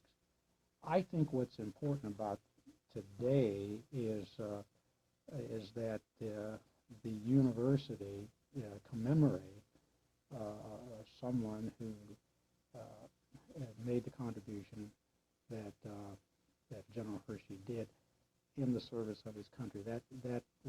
That connection, that role, the importance of that was certainly very much highlighted by Professor Fenn today. I think for us, it's sort of a wake-up call to recognize what it is that we have on this campus in the way of a resource that, we need to be about the business of better utilizing. And so from that standpoint, I'm interested from that standpoint of we here on the campus, signaling ourselves to be better attentive to the Hershey material. Okay. Mm-hmm. Okay. Is there anything? Why don't you just make some remarks about how you felt meeting the family, kind of thing, getting to meet, George and Jill and. Yeah, actually, I've been so busy with the the minutia of things that are related to an event of this kind that I didn't have much of an opportunity for reception to circulate. That's what I'm trying to say. I did after the meeting. I've had an opportunity to meet with two of the children, but only very briefly. So I'm looking forward to this evening. I find these people, the ones that I've met, to be a reflection of the general, at least as he's described. My own personal recollections of General Hershey are minimal as a young faculty person here. Mm-hmm. I'm sure I have some recollection of meeting him in a reception line or something along those lines, but never really any direct encounters. That's funny. I mean, that's exactly what I think from meeting Gilbert and George and Ellen. And they're very warm. They're good storytellers. Yes. Just the kind of adjectives you'd hear for their dad, I think have been passed down to them.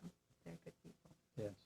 Okay. Well, that's probably, unless there's anything you want to tack on or add. No, I don't think so. I think it's important for him to get on down to. Yeah, let's go. To Hershey. Okay. Thanks, Jim. Okay.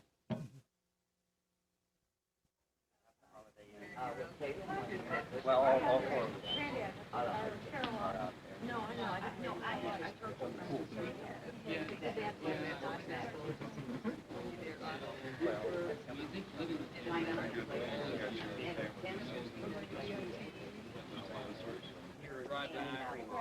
Boyd went home and got his cat.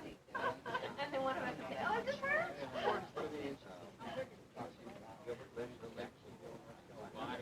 Yeah, but she ran the.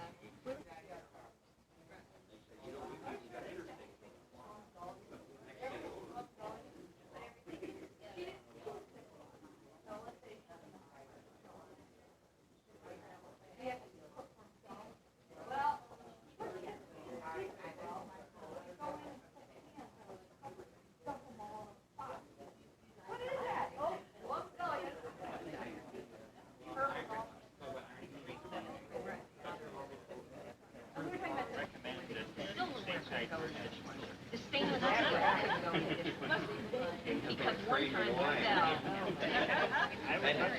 That was a long time. She was.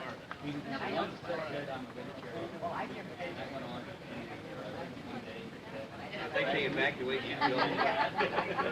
Other people say, oh, I want to stay in one. Frank Barth. I'm the grandson of Louis B. Hershey. I'm in the United States Army. I'm stationed at Fort Leavenworth, Kansas, the same school that my grandfather went to 60 years ago, where my father went to 30 years ago. We really enjoyed the events of the day, being able to see old friends and family, and also to see the impact that Louis Hershey had on so many people and his contributions to this country. I know him as a grandfather who would go ride on my bike together, a person that could treat a 6-year-old just like if he was head of state, and a person I am very proud of. This is my wife, Beth, my son, Colin, my son, Brandon. You guys have anything you want to say? No. We unfortunately did not have the opportunity to know General Hershey when he was alive, but we've been trying to learn his history through Frank as well as through all the events of the day. So we're coming from Kansas to introduce our children to their great-grandfather and learning about Frank's grandfather. You guys want to say anything? Well, why don't you tell us how old you are? How old are 9, 6. We're glad you came. My parents bye. Well, we won't hold that against them. One thing that's interesting is Louis Hershey's had a great involvement in scouting, and we're kind of carrying on that tradition. Colin's a Tiger Cub. Brandon is in his 3rd year. He's a Bear Scout, Cub Scout, and I'm a den leader, and Beth's a coordinator for Tiger Cubs. So I'm a tiger woman. Tiger Woman. Thank you.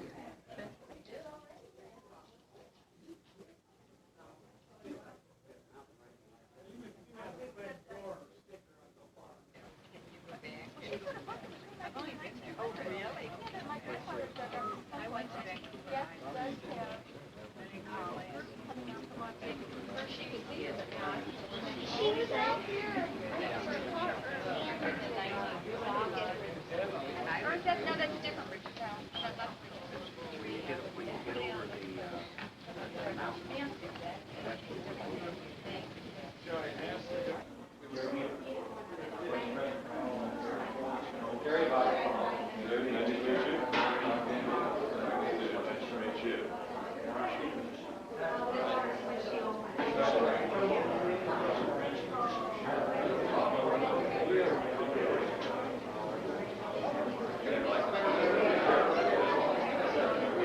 System, and Okay. Hello, I'm here with Director Robert Gambino with the Selective Service System, and he was kind enough to join us today for the commemoration of General Louis Blaine Hershey's 100th birthday. Thank you for being here. I'm delighted to have been invited to participate in the celebration of General Hershey's 100th birthday. As you know, he's quite a outstanding individual in every respect, not only head of the Selective Service for 29 years, but for his other civic activities, including the Boy Scouts and just ever endeavor he's touched, he was a success in. Family man, career military officer, and certainly as a director of the Selective Service. It's kind of humbling to have been selected by the President to follow in his footsteps, and I don't have the challenges that he had, but my interest in the Selective Service and in the Selective Service family that he founded is very intense. And thank you very much for inviting me here. Well, thank you for coming. Continuation of the celebration of General Hershey's 100th birthday.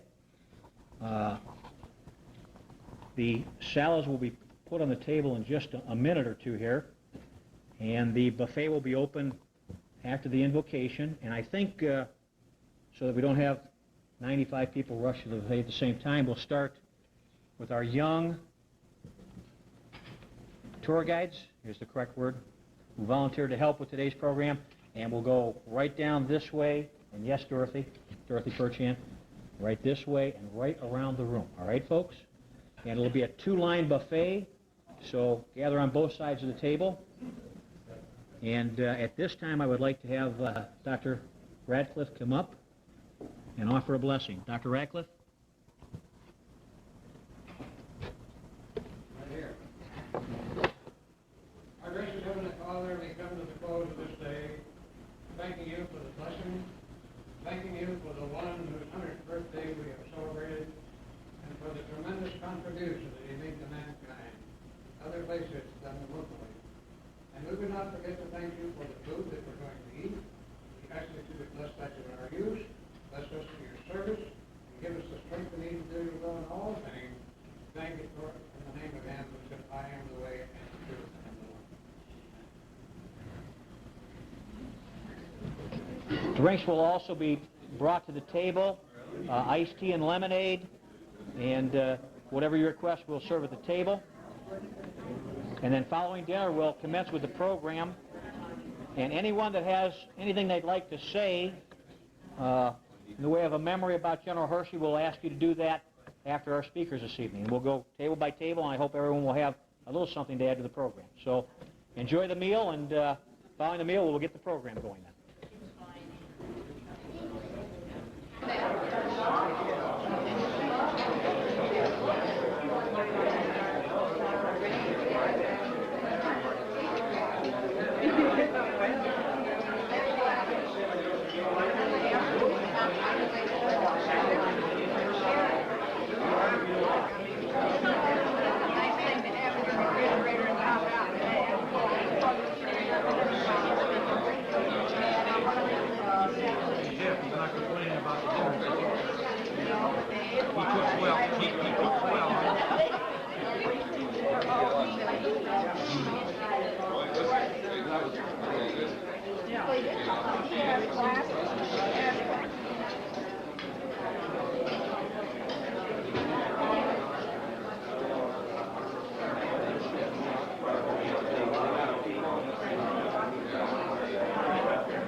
Coffee will begin the program. It's my pleasure to introduce our chairman of the board, Dr. William Gettig. Dr. Gettig is a tri-state graduate, class of 1949, mechanical engineer. He served in the Navy in World War II and has been a very, very special person to Tri-State University over the years. So at this time, I would ask Dr. Gettig to come forward and offer a welcome. Bill?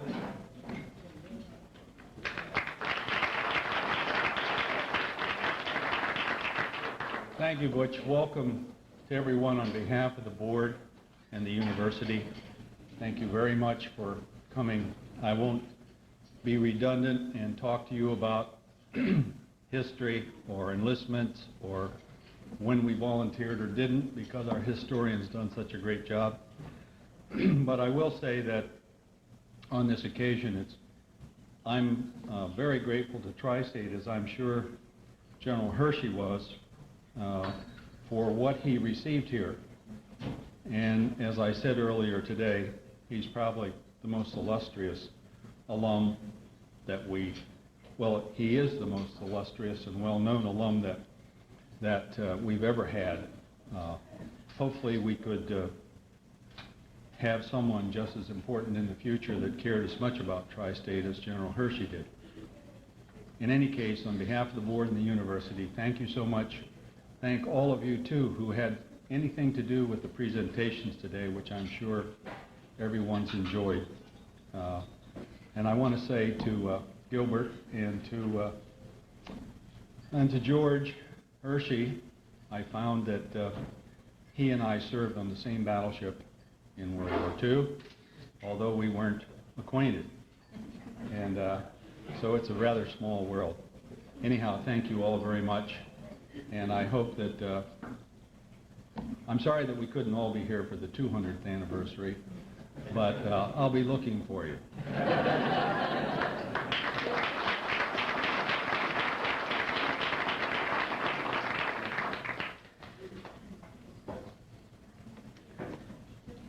Our first speaker tonight is Mr. Robert Spinogle. Mr. Spinogle was appointed National Adjutant of the American Legion in July of 1981. Prior to that, he had served as Executive Director of the American Legion's Washington, D.C. headquarters and as the Director of Internal Affairs for the American Legion. Bob also served in the Vietnam War. Following his Army career, he attended Lansing Community College and Michigan State University, where he earned a Bachelor of Arts degree in Economics and Mathematics. While at Michigan State University, Bob served as President of the National Association of Collegiate Veterans, a well-known veterans fraternity. He is a member of the USO World Board of Governors He serves on the board of directors of the Indianapolis Athletic Club and on the board of directors for St. Mary of the Woods College. In 1979, he was named one of the outstanding Vietnam War veterans in the state of Indiana by then Governor Otis Bowen. Ladies and gentlemen, Mr. Robert Spinovo.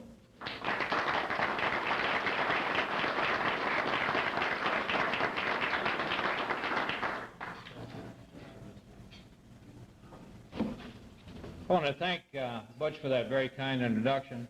Chairman Getty, it's my honor to be here. And if you find out something in mechanical engineering that will get me here on General Hershey's 200th birthday, that'd be a great engineering feat, one I look forward to being part of. Certainly to the Director of Selective Service, Gambino, to distinguished guests, the Hershey family, and friends. You know, I come here probably as one who met General Hershey exactly twice. I met him in 1960 by mail through my local draft board, who so kindly gave me that little card that we all carried there in the late 50s and early 60s. But you know, in some of the remarks this morning, I kind of remembered that with the remarks there at the service this morning, because that was part of growing up in America. That was part of being part of a small community, as was mentioned earlier this morning by the professor. Even in the larger cities in the late 50s and the early 60s, all they were, basically in the large cities, were small cities put together in a large metropolis. Now, I have two sons now that are in the National Guard and ROTC, and they find it awfully strange. They think I'm as old as Methuselah when I try to describe that period of time, because they have grown up in a completely different world. But perhaps as I kind of thought about addressing this distinguished group, I kind of thought about General Hershey and his representation of that portion of my life and many young men's lives at that time. And as one of his biographers wrote, he was a lumbering, powerful son of the soil with a refreshing, homespun philosophy of life, a student of man, his rights, his obligation to his country. And as the general said about his boyhood in Steuben County, and very similar to a lot of those in this room, first, we all believed in work, hard work and long hours. Second, we learned late and early in life how important it is to rely on a person's word. And look at the general's career. He lived certainly by those two rules. A student, a teacher, an administrator, a citizen soldier, who later became a member of the regular army, and of course, as history, and many of us know him, Mr. Selective Service. In later years, he became a community leader, a philanthropist, and a humanitarian. This audience certainly contains many who knew General Hershey better than I. But in preparation, I reflected back to the second time I met General Hershey. And unlike 1960, I met him personally, and it was at an American Legion convention in Portland, Oregon. And as Butch had said earlier by my introduction, I had been on the college campuses in the late 60s. After 3 years in the United States Army in the mid-1960s, I was a student at Michigan State, where I did head a collegiate student veterans group. So I was there during the campus protests, during the time that students were trying to burn down the ROTC building, and I can tell you one thing about Michigan State University. They did not burn down the ROTC building at Michigan State University, thanks to the campus veterans who were there, because the ROTC building was connected with Jennison Fieldhouse, and we were all interested in athletics. But seriously, in a serious note, we guarded it just about every night so we could watch basketball. But anyway, I don't mean to talk about the 60s very long, but certainly all the anti-war demonstrations, the anti-draft demonstrations. And in a sense, it kind of reminds me, if you look back on that period of history of our time, or at least as I even looked at it then, it was kind of like the English version of the world turned upside down. Well, when I met General Hershey, I was intrigued a little bit by having the opportunity to meet him. And of course, just before that time I met him in 1970, at the University of Michigan, there was a very big anti-war, anti-draft demonstration. And as you recall, they'd stand on the Commons, or they'd stand in front of the administration building, they'd hold up a mail bag or some sort of bag, and they'd burn their draft cards and they'd put them in there. And then somebody else would come along and put their draft cards. So I asked and of course they always mailed them to General Hershey. So I asked General Hershey what he felt like when he got all of those draft cards. What was his attitude about this generation of Americans? And he looked at me and he said, Mr. Spinogle, with a little smile on his face, and he said, out of that big bag I will find about 5 or 6 draft cards. He said the rest of them will be various papers of some other assorted things, like that little ID thing in your wallet that you never fill out with name and address and all of that sort of thing. That's what went in the mailbag. But I think really what General Hershey knew, even at that moment of our history, and a history that I lived and many of you lived, he knew that basically America was still patriotic in the small towns. As Professor Flynn said this morning, and I kind of reflected on that, his patriotism, his sense of duty. And recently I read a book called Stewardship by Peter Block, who wrote The Empowering the Manager. And he has that book subtitled Choosing Service Over Self-Interest. And it's a modern book. It's a management book that people today read. And there's a quote about stewardship that Peter Block quotes from. And it says, stewardship begins with the willingness to be accountable for some larger body than ourselves, an organization, a community. Stewardship springs from a set of beliefs about reforming organizations that affirms our choice for service over the pursuit of self-interest. When we choose service over self-interest, we say we are willing to be deeply accountable without choosing to control the world around us, and it usually requires a level of trust that we're not used to holding. And if that doesn't reflect back, in my mind, on what General Hershey believed, the beliefs that he learned here in Steuben County, they're the same lessons he learned from his family, his neighbors, and through his own intellect and his own hard pursuit of knowledge, hard work, and trust in your fellow man. As George Flynn put it, he came out with the beliefs of small-town America.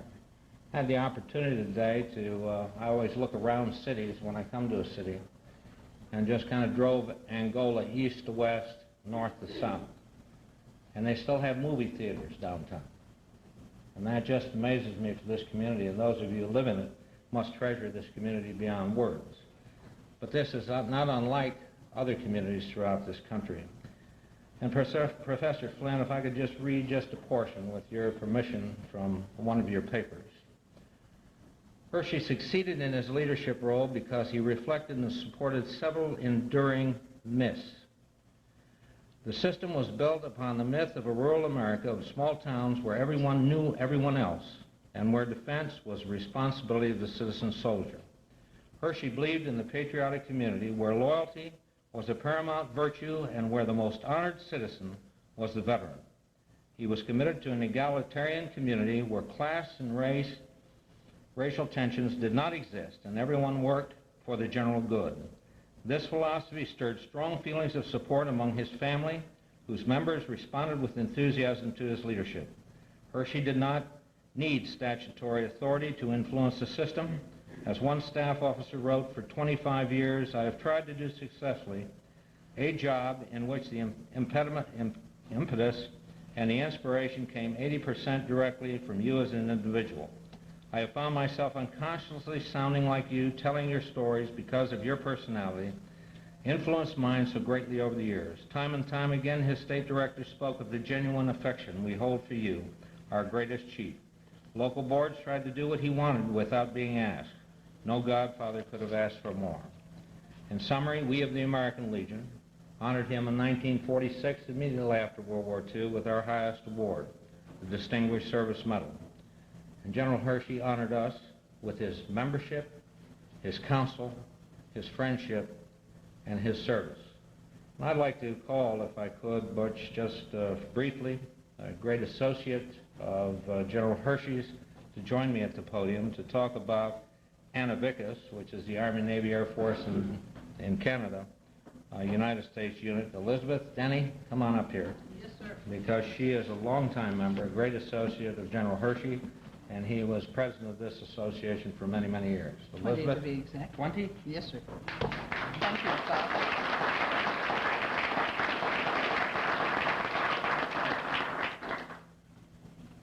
I felt impelled to wear one of my many hats tonight when last week at the breakfast for Anavikas, which is always enjoyed by the Canadian veterans, Anavikas is an acronym. It stands for Army, Navy, and Air Force Veterans in Canada, United States Unit. And General Hershey was president of the United States Unit for close to 20 years. As many people know, he passed away in 1977, and in 1978, whenever the group meets in Washington, which is always in the wintertime and always in February, the Canadians and the American members of the unit go to the Arlington Cemetery and have a wreath-laying ceremony at General Hershey's grave. I have pictures of the one that we did this year. It had snowed on Saturday night, but the Arlington Cemetery had their snow shovelers out there bright and early Monday morning so that we didn't have to stand in the snow. The Military District of Washington furnishes the bugler and the wreath bearer, and we furnish the people who come to honor the General's memory in Arlington Cemetery at his grave. One of the things that has haunted me a good bit of my career is the fact that you don't draft women. How come you're a member of selective service? And I'll just give my personal little insight. In 1950, Colonel Ulmer, who was then the General Counsel, telephoned me. I had worked for Colonel Ulmer in the Social Security Board. Ulmer was at selective service and said that he would like me to join the Selective Service Reserve. And I said, Colonel Ulmer, don't tell me we're going to war again so soon. Of course, I wasn't paying enough attention, see. If I'd have known Korea was hanging right around the corner. No, but he said, someday we might have to draft women, and we would like to have a woman among our professional staff so that we don't make any miscues. In case your arithmetic's about like mine, that was 43 years ago. They have yet to draft the first women, and as I understand it, the military services are wondering what to do with all the women they constantly get. But at least I was there to represent the women. Today, I would like to have all of you see the people in this room who are members of the Anavikas, which is the United States unit of this group that General Hershey was president on. Would you please stand?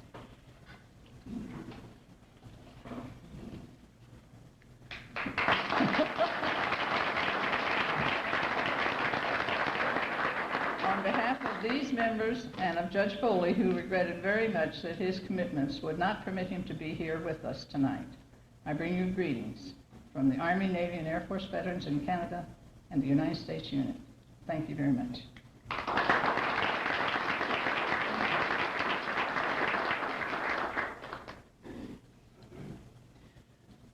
Mr. Spinogle, Commander Denny, thank you very much for those comments and remarks. Our second speaker is Mr. Robert W. Gambino. Mr. Gambino was appointed the Director of the Selective Service System in March of 1991 by President George Bush. He has served in the Central Intelligence Agency for over 20 years. He has served in the Army in both an active and reserve role for 29 years, retired from the Army in 1986 with the rank of Colonel. Bob was born in Martinsburg, West Virginia. He earned a bachelor's degree from the University of Virginia, a law degree, and a master's degree from the George Washington University. He's a member of the Virginia Bar Association.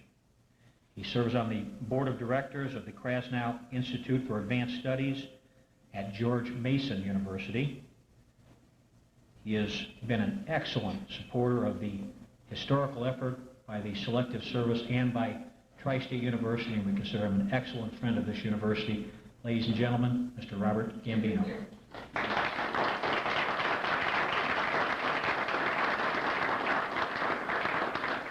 Thank you, Butch.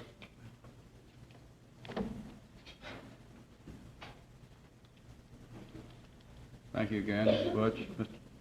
Chairman Gettig, distinguished guests, members of the Hershey family, ladies and gentlemen. I regret to tell you that I never met General Hershey personally. I wish I had. I think I could have learned a lot from him. But I do feel I know him. I know him very well through his writings and records and artifacts, but mostly through his friends, like Commander Denning and others who actually worked with General Hershey over many years.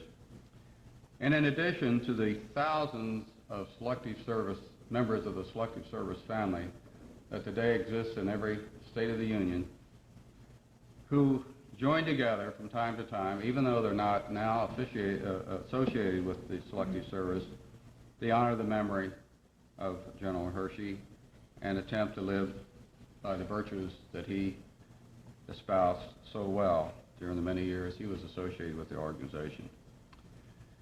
Visiting Tri-State, again, is a personal delight for me, and this visit, for a historical occasion, is especially meaningful. It's an honor to participate in the 100th birthday celebration of my most distinguished predecessor. As George Flynn noted earlier, we are celebrating the deeds and remembering the life of Mr. Selective Service, and that means an awful lot to me. To say that General Hershey left his enduring mark on the agency he loved and to which he devoted his life's work would be a gross understatement. For 29 years as its director from 1991 to 1970, he was the Selective Service. Since he held that job, there have been many, well, not many, but just a handful of others like me who succeeded him. But never would we dare to attempt to fill his shoes. Today, I sit behind the same big desk he used, and I take my place at the head of the same conference table at staff meetings. There are brass plates bearing his name on both pieces, and those brass plates are there to ensure that I never forget that it's his furniture I'm borrowing. Without parallel, he will always be remembered as the most revered in an agency he led for so long. And so while the spirit of my involvement with the Selective Service is the same, I know that my contributions pale in comparison to his. There will never be another director like Lewis B. Hershey. With hundreds of thousands of other Americans, he shared both the glory and the heartache of war and peace over 3 decades. But it was he alone that led an agency with an often unpopular but critical, necessary mission. Through 3 major conflicts and periods of unprecedented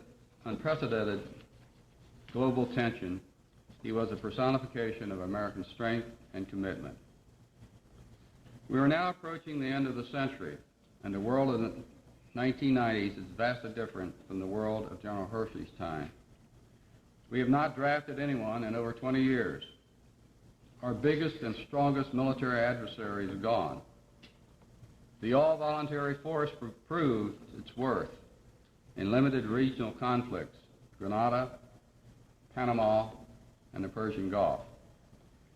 Yet, I believe there's some truth in the old saying that the more things change, the more they stay the same. The timeless perils of human conflict are still out there. We are witnessing with concern the spread of nuclear capability to the Third World. We see ethnic strike and killing unabated in Europe. We still face the dangers of communism in Asia. And while peace seems closer between Israel and its neighbors, we must remain wary of continuing tensions throughout the Middle East and the Persian Gulf.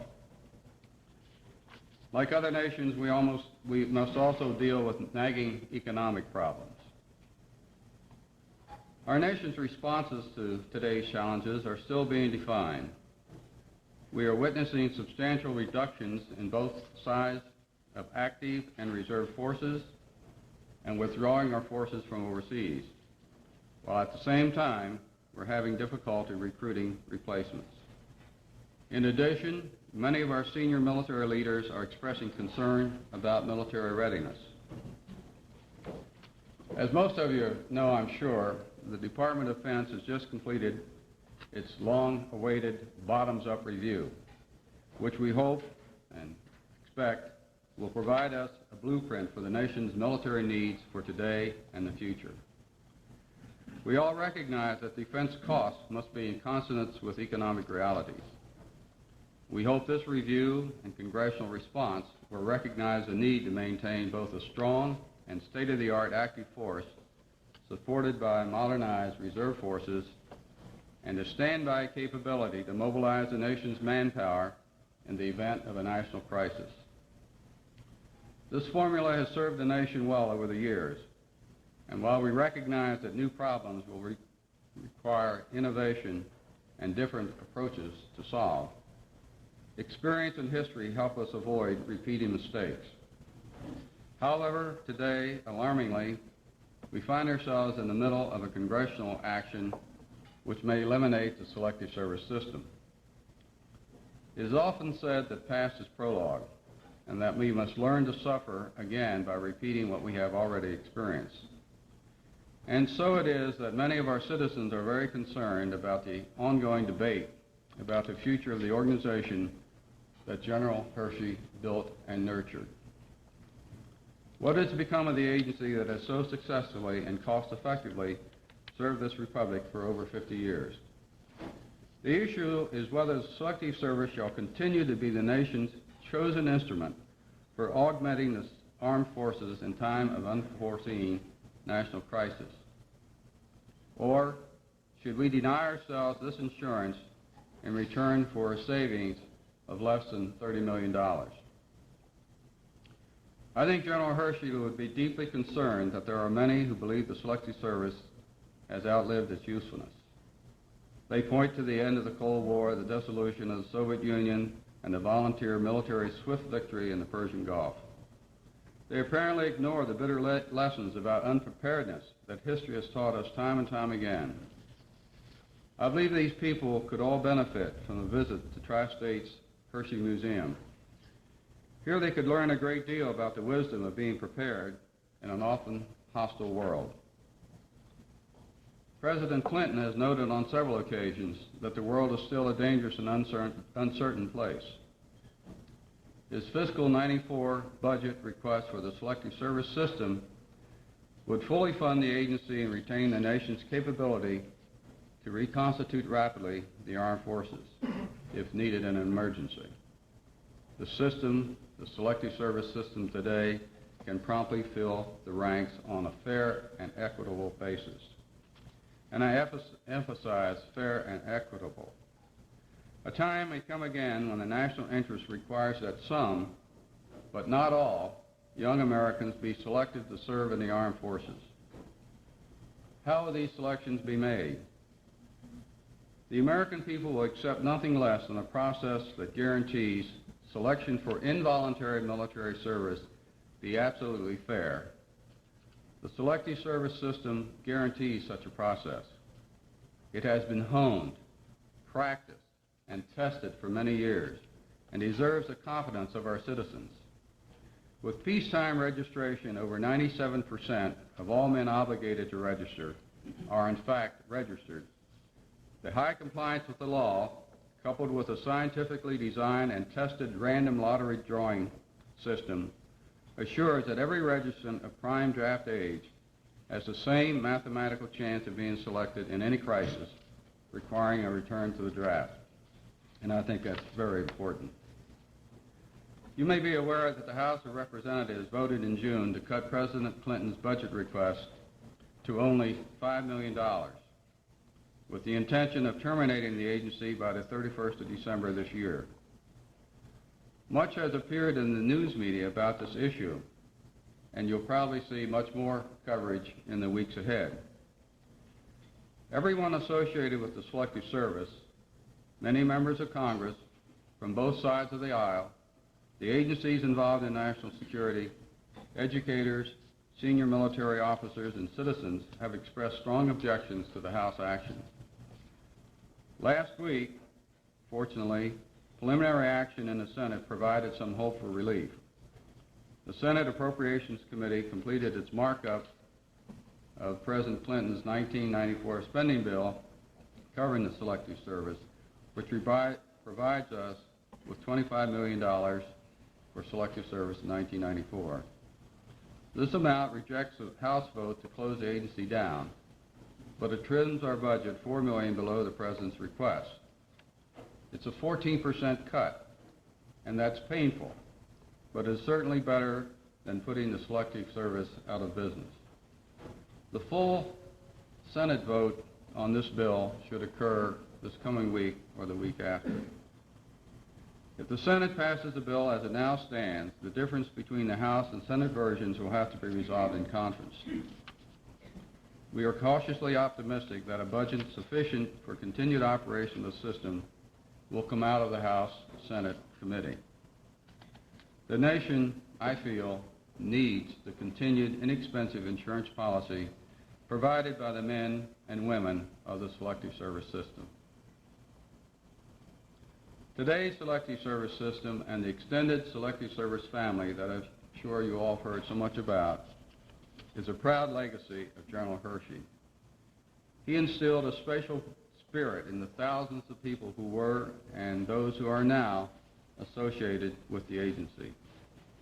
No greater tribute could be afforded General Hershey than the recognition that his example of loyalty, leadership, devotion to duty, and respect for his people have endured to this day. I can tell you that everyone who has ever been a part of the Selective Service family is very grateful to Tri-State University. The Hershey Museum here preserves not only the memory of the man, but the significance of the agency he shaped. Within the walls of Hershey Hall, one can view artifacts and displays about a system that helped define the cost of freedom and preserve the greatest democracy in the world. So whatever fate awaits the Selective Service System in Washington during the months ahead, we will remember our friends in Angola, Indiana. Here in the heartland of America, you are preserving a small but vital piece of American history. You are the repository of many artifacts recording the history of conscription in America and documenting a system which provided 15 million men to the armed forces since 1940. I hope the special relationship between the Selective Service System and Tri-State University lasts for many years to come. Let me close my remarks by placing a new item on loan to the Hershey Museum. Chairman Gettig and Butch Perchin, would you please come forward?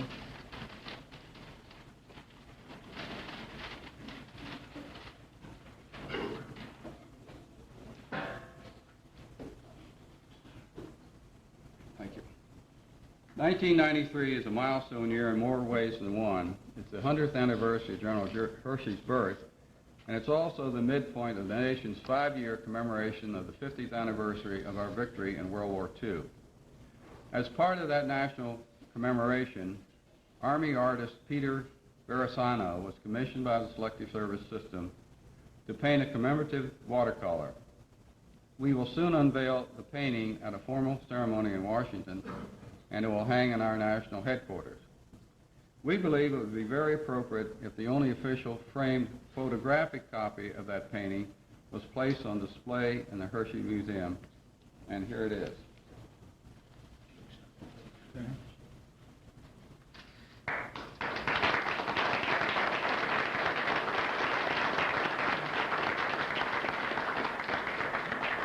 The subject of the painting is the October 29, 1940 lottery. The painting is based on news photographs of the drawing of the first capsule by Secretary of War Stimson. President Roosevelt is shown presiding, and General Hershey, at that time a lieutenant colonel, is prominently featured. Surrounding the central image are scenes capturing a man's complete World War II selective service experience: registration, an order to report, appearance before a local board, examination, induction, and serving in uniform. Now, Mr. Chairman, since this photograph is federal government property, if you would please sign this hand receipt.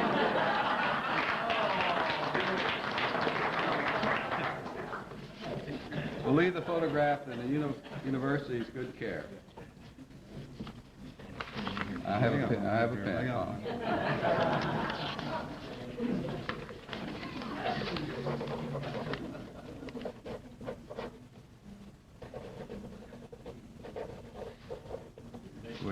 one more, so. I'm surprised there aren't 13. You spoke too soon. Oh, okay.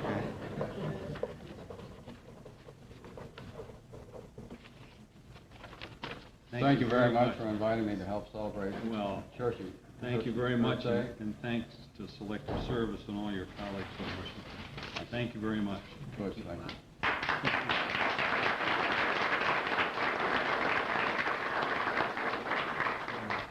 I'm going to put that in the front to disturb the voice. Okay. Bob, thank you for those comments and remarks. I'd like to call up Mr. Danny Johnson for a presentation. Danny will be speaking at Noon Talks tomorrow to our students. It's a kind of a special program we have here that's sponsored by the English department. And anyone that's staying over, please feel free to come to Best Hall 229 tomorrow to hear Danny's comments on the Selective Service. No, I think we can get through. Okay.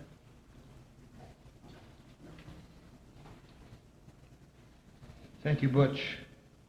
On behalf of the Lewis B. Hershey chapter of the Reserve Officers Association, and I'd also like at this very time to have the members of the Hershey chapter stand up and recognize, so people can recognize you who are members of our chapter of the Reserve Officers Association, Hershey chapter. Could you please stand up, please? And Gilbert is back in the back too.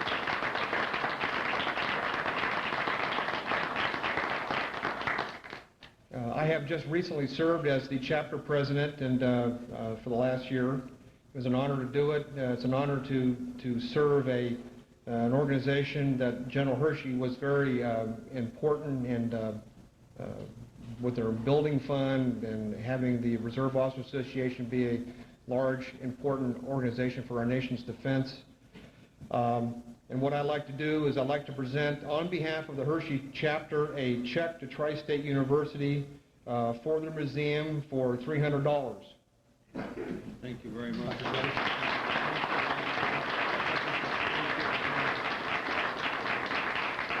On behalf of the university, we thank your organization. I'm sorry I don't belong. Possibly you could send me a membership if it's not too expensive. We can do that. No, I was very sorry that I couldn't stand up today because I don't belong to your organization. So on behalf of the university and the board and all of us here at Tri-State, thank you very much. Thank you very much.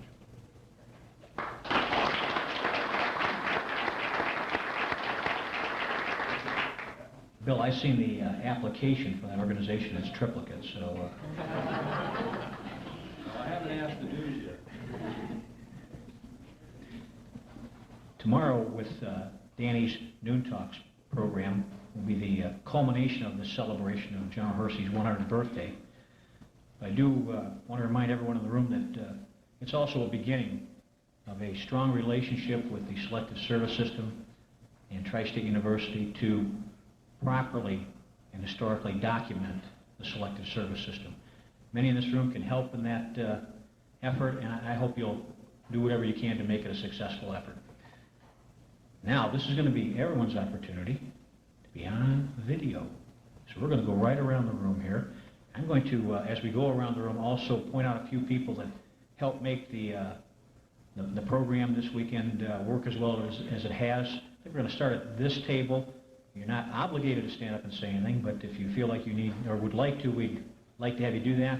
One of the people that's helped make this go, Veronica Kane, has been very instrumental in making the program go. You're going to take this microphone around to people? Yeah, this mic does not amplify your voice, but it will go into the video camera, so we won't lose your voice recording. This video will go into the archives, and we'll be making copies available to the family and others that are interested in having a copy of this video. We'll be the entire day's program, so we'll start right here at this table. Any comments from this group? Just talk right into I married into Selective Service. Pardon? Oh, I'm John Denny. Two little stories I wanted to tell you. I got to know the general in the early 1960s, And in my book, he's one of the finest people that ever lived. It's too bad somebody hasn't written a book about the man, General Hershey. One night at a meeting, a young officer was introducing the general, and he had been furnished quite a bit of biographical information, and this young officer read every bit of it, and I think he added some things. And when the general got up to speak, he thanked him very much, and he said on occasions like this, he wondered whether this was an introduction or an obituary. Another story that he told quite frequently, he said, I was walking down Pennsylvania Avenue the other day, and I passed one of those large federal office buildings, and I met some tourists, and they asked me how many people worked in that building, and I told them about half of them.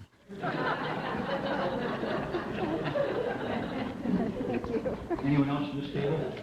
Let me just quickly introduce Lou Brodsky, also with the Selective Service System, another good friend of Hershey. And I just wanted to take a moment to thank a man who I feel has been instrumental in cementing the relationship, the continuing and lasting relationship between Selective Service and Tri-State University, and that's Butch Perchan.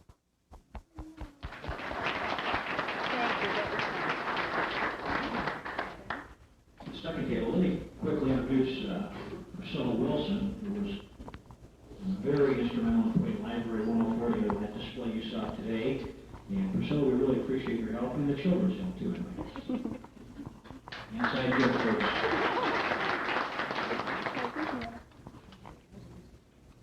Cousins? Okay. Hey, you won't pass on this opportunity, will you? I have not been known to, no. First of all, I'd like to say, I think you all know how honored and privileged I was to work with the General. And I worked, Danny, in a little office inside an office in the building you will be speaking in tomorrow. To emphasize what Mr. Spanagle said about the General and he's called a politician. He was a good politician. He worked under 5 presidents. He knew how to handle people. But when you went through his papers, you realized what politician meant in the General's criteria. It meant a letter to someone like President Kennedy saying he was sorry Patrick died. It was to Arleigh Burke when he was hospitalized. It was to President Eisenhower. He got letters back from these men. Some of them, some of the last ones these men wrote. Politics in the General's mind often came down to just plain kindness and the human spirit. He was sharp. His down-home manner, I think, made a lot of people underestimate him, but he was a brilliant, tough man. And when you saw the toughness shine through, you knew you were in good hands in this country. And the caliber of the people who worked with him. If you didn't know the General, you wouldn't understand why we are all so fond of the man. It wasn't just sentiment. This was a man above men who was honest, who was, anytime he got a gratuity for speaking somewhere, it went to blinded war veterans. You heard this morning why. It went to Boy Scouts, and it went to Tri-State University. He had his supreme loyalties. Let me say just something about Tri-State College. I worked here, my husband taught here, and Tri-State, first of all, the General and his people were saving history. They were saving it, and he wanted it sent here. Carlisle War College Barracks, the War College wanted it. Library of Congress wanted it. He wanted it to come here to be, so that Tri-State would be the center of research with the artifacts, the memorabilia, and the Selective Service Library. He wanted this to be the research center, where not just eminent scholars would come, but the students could go over this material. And after going over the man's papers, his personal and professional, he didn't hide anything. His papers were not censored like some famous generals and some famous statesmen were, can't speak. But I'd ask him a question. If he couldn't answer it, he would refer me to Colonel Ulmer, to Colonel Ingold, to the officer, I can't recall his name, who helped with the draft on mainland China. See, Other countries, first of all, when the General and the Joint Committee were setting up selective service, they studied other countries' methods of conscription. After selective service was set up, Israel and the other countries came here and studied our selective service. All of his papers were open, all of his information. In that collection, there were articles, there were books, there were critical items about him and about the service. It was all there. Nothing was hidden, nothing was discarded. You had pro and con. It was the most interesting research collection you can imagine. I pity anybody who didn't know the man. Mr. Gambino said he will never fill the General's shoes. Mr. Gambino should remember that the General considered himself, and he always said, I am a cog in a system. Others will come after me. They will just do just as well. And I hope and pray President Clinton realizes that about this man. To speak just a few words about Tri-State. Tri-State accepted this material that the General wanted to send here at a very chancy time. And as Mr. Flynn and Mr. Spanago have mentioned, it was during the time ROTC buildings were being burnt down. Tri-State builds a building, puts Hershey's name on it, devotes a museum to selective service. We have guests coming in when it's set up saying, why to the draft? The draft was the Second World War. Well, of course the draft wasn't the Second World War. The draft went back to colonial England and to colonial United States. And they went away. We treated it as history, not politics, and it was accepted. But Tri-State was very courageous in taking it at that time, and there was not unanimity of purpose, I must say. Some of the threats to blow the stuff up, to burn it, and to blow the building up were not only from a few students. We had some professors who would have liked to have seen that done too. I remember going down a long, empty hallway in the best building to my room within a room. I had a key. The president of the university had a college at that time, had a key. And every now and then there'd be a briefcase in my doorway. Nobody around, just a briefcase. And I'd think, well, is this the day? But the briefcase would be gone when I'd come out. So nothing happened. The students accepted it here. The museum was well received. I am so grateful to Mr. Gambino, Mr. Brodsky, Danny Johnson, for emphasizing how important this material is to the country and to history, main thing to history. You have a treasure here, and you all realize it. And after 20 years, believe me, my poor old heart is very happy about this. And going back to just one point of security, if you notice the lottery bowl behind that pillar, Joe put it there because we didn't want any missiles to hit the bowl, the only bowl. So, and thank you for inviting us. We loved Angola, we loved Tri-State, we loved our old house, even though they've changed it, and we are delighted to be here. Thank you, Butch.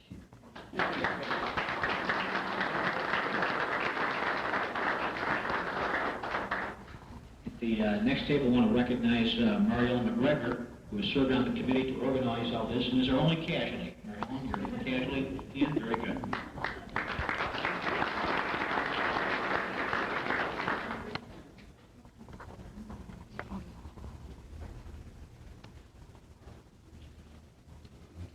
You know that I had asked people to, on the invitation list, if they would like to respond in any way if they cannot be here. And I have a few letters I just want to, and phone calls I'd like to tell people about, okay?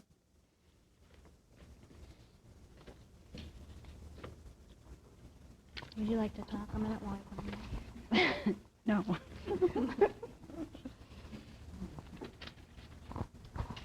A lady named Bernice Brodkin worked with the Selective Service for 26 years. She worked in the finance division, and she recorded the numbers during the '69 lottery. And she wished to share with the family that she felt that those were many wonderful years, and that she believed that the agency was one of the best places anyone could work. Beryl Blake worked under D. Ingold, and she did not know General Hershey, but she loved him because of all of the memories that the others shared with her and the people who had worked with the general. And she said that everyone held him in the highest regard. She worked in the Legislative Liaison Office. She's in South Dakota now, and she wanted to be remembered. Dorothy Masselhose wrote to Tri-State College, "I was born under a lucky star that pulled me from the state of Kansas in 1939 to go to Washington, D.C., where I went to work for the War Department in G1 for a then Major Hershey. It was my privilege to have been with him for 6.5 years while the system was formed. He rose from major to major general. He was truly a leader of men, one with vision, strength, discipline, humor, and compassion."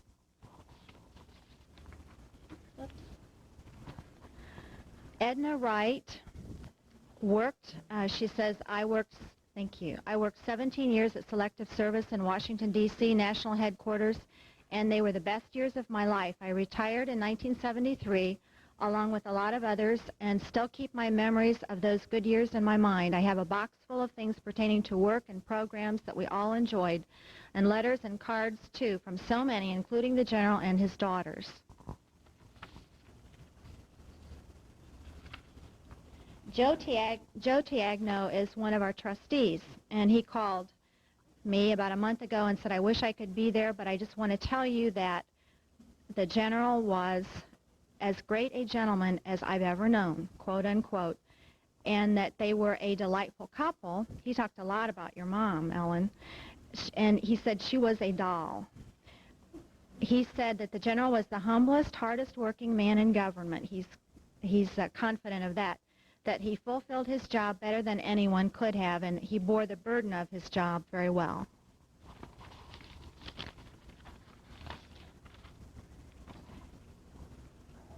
Edeline Henderson says, the 18 years I spent from 1955 until 1973 in General Hershey's employment were the most happy ones, to say the least. He was adored by all who worked for him. A great general he was. Thank you. Thank you. Okay.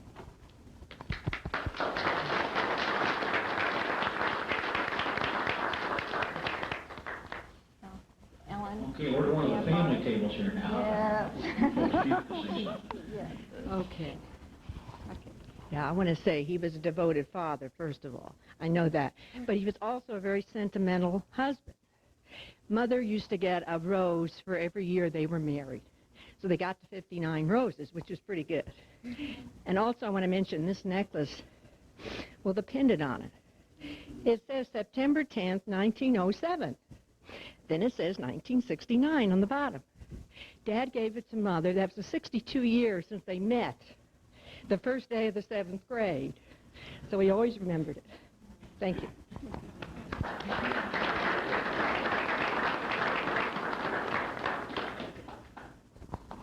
Okay. You're too shy here, George? No, he keeps it. Okay. Tri-State table here. This next table, we need to recognize a few people. Ralph Martin, who's an emeritus person here at Tri-State University, served on our committee to organize this activity. Jim Zimmerman, next to Ralph, a professor of history here at Tri-State, really headed the committee up. And we have Billy Sunday, an emeritus member of Tri-State University, also served on the committee. And we certainly appreciate your efforts. Butch, can I say a few words? Yes, First, I hate to hear anybody congratulate you. You're hard enough to get along with as it is.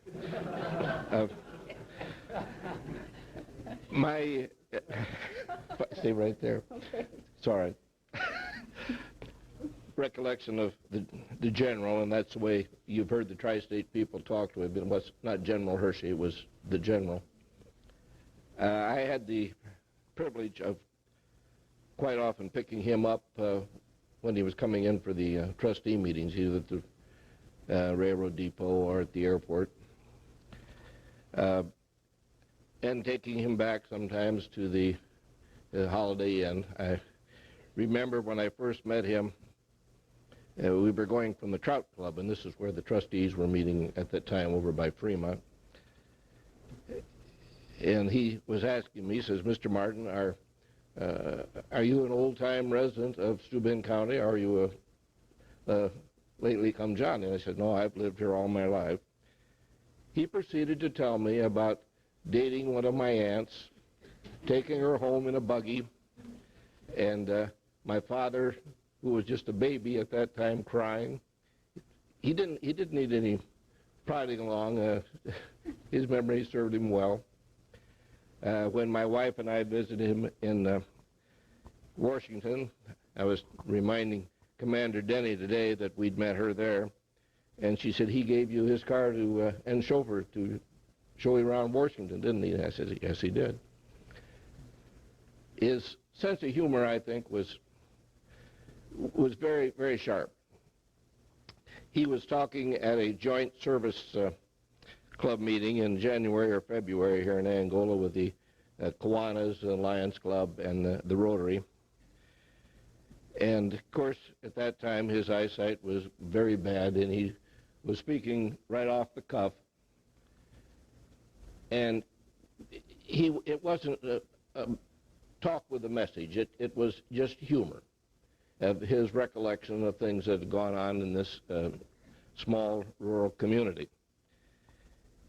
And tears were flowing down people's cheeks at just laughing. And one of the presidents of one of the service clubs said, General, there's a group of protesters outside of the cafeteria. And the general says, well, invite them in. Says, it's cold out there. And this was a general. He had self-confidence. He didn't worry about what they might say or act. We were going back to Toledo one day, and as you all know, a conversation was never any shortcoming of the general. As Ellen reminded me this afternoon that he could carry any conversation along, but I did break in one time, and I said, General, of all the presidents you have served with, which one do you think was in the best interest of the country? Now, the general didn't know my politics, nor did I know his at that time, but he was a true diplomat. He said, well, that's kind of like Ralph asking whether Gene Tunney could knock out Jack Dempsey. And then he proceeded to go on and said that there are a number of people in this country that think the intellectuals, and he's referring to the Harvard people and the Kennedys, that the intellectuals have the answer for everything. Because then, he says, getting a girl upside down in a car in the water, he says, that's a different matter. I'll take this. Thank you very much.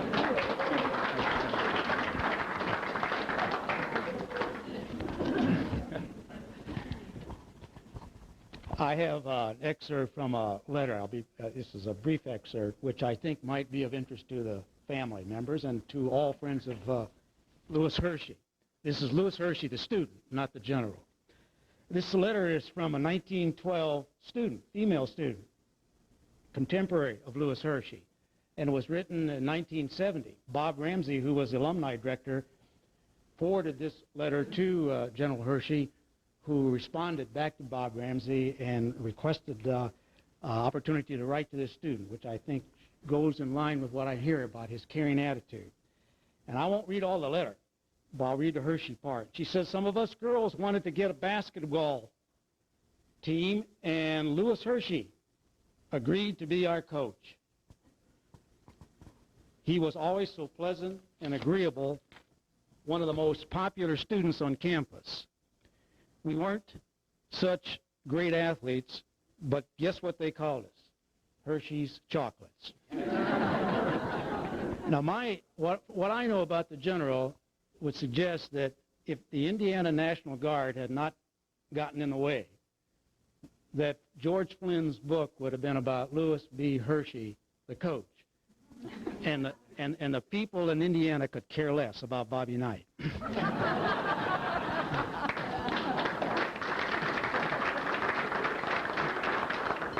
Anybody else? Which table do you want now? Back here? Okay, another family thing. We got Kitty Kitty? over here. I guess I get up. Well, can you hear me all right? We've heard so much about the traditional man of his time, the conservative, Republican, honest, loyal, hardworking, all the old-fashioned virtues. And we remember him that way, too. But for your information, I'm his oldest child.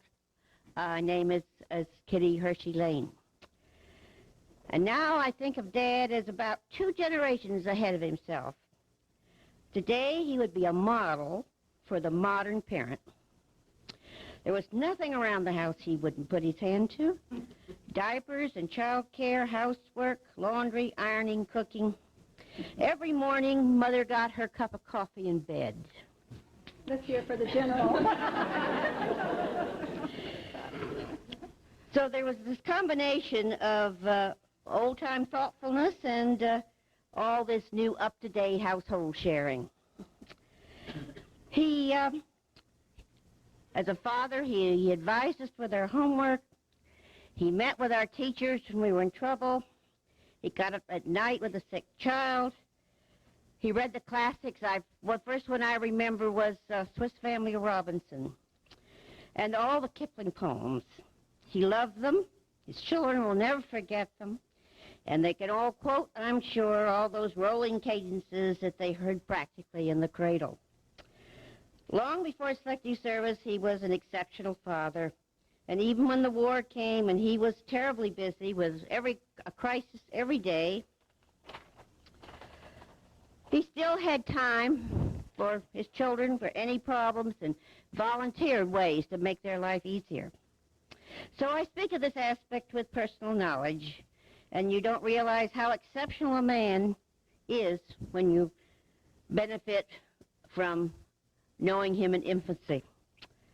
And I'd just like to make another note because it's something that kind of brings you up to date. I think Dad never made a cent writing his memoirs. He never took money for a speech that I know of. He felt that this was all part of his job, even after he retired. So in almost every way, he was, of course, the progenitor of the selective service system in war and in peace.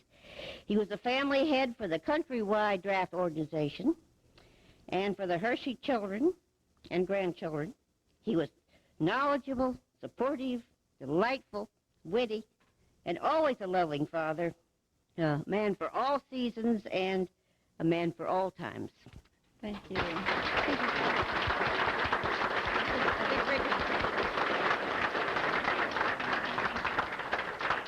you. My name is Rick Lane. I am Kitty's son, the oldest grandson, oldest grandchild, I guess. If he were here tonight, he would probably start out by saying, I used to go along with speeches, tell a story perhaps about lions and Christians, where Christians were being thrown to the lions and being eaten. Suddenly one Christian was thrown in with the lions and whispered something in their ear, and the lions shrank back in horror. And then when the emperor, Roman emperor, called the Christian up wanting to know how he had saved his life, I simply told him, there'll be speeches after dinner.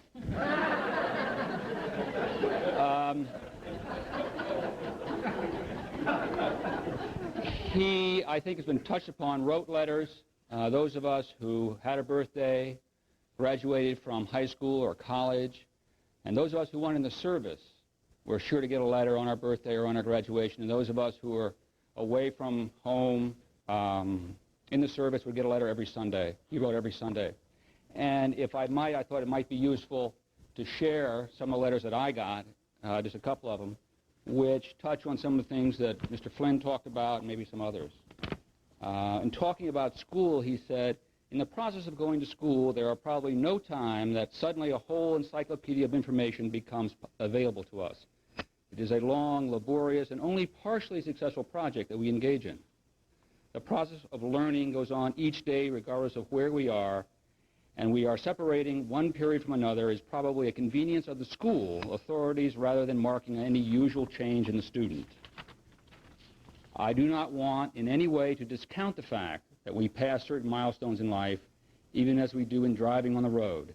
And I think sometimes in our busy civilization, if we could call it either a civilization or a busy one, we have too few holidays, too few times that we take note of the periods in our life of others and that are starting or ending, as the case may be. In another case, I think he talked about the world today is in its material aspects is greatly different from the world that I have known. I could be amazed at the miracle performances of mechanical contrivances that take us places we may or may not want to go and get us home either when we arrive, when we want to arrive, or at some few minutes later, which in our former experiences was of little consequence, has come to be of major importance since we plan on keeping to some schedule, whether there's any reason for us to do so or not. The thing I think I find not too different are the people. I realize that their outward appearances may be different. Much of their technique of behavior is perhaps attuned to the times, but fundamentally I do not see that human nature has been affected materially by the years. It is true that more people are allegedly educated now than formerly. There would probably be a debate on whether this is good or bad. There is a wider diffusion of figures, but many times the figures conceal the facts rather than contain them. So that I am not pessimistic about human beings. I do not think they are taking our times to the dogs. I would be more likely to agree that our times have been taken to the dogs all the time anyway. So about the human race, I am optimistic, not because of its achievements or its quality or its qualifications, but it has endured a very long time, and I see no reason to anticipate an early termination. Finally, a letter. I was going into the Navy, and he wanted to send me a few words about leadership. I shall set down for reference the things I often say briefly when I talk of leadership. I use the word walk. W is for work, which I think should be first in any explanation of what one must do to lead. Whether work has any inherent capacity for leadership, I would not venture, but it would not create many things in the individual which he could not use and is probably keeps him in condition. A is for adaptability, for rolling with the punches, for being able to become a part of different organizations under widely different circumstances, to be a member of the team and always try to carry a little more than what would be normal share of the load, because leaders always must. L is for loyalty. There is much always said on loyalty to those above you, but I would have always emphasized that there is more mileage in loyalty to subordinates than anything I know. The individuals for which you are responsible will always give far more than they receive.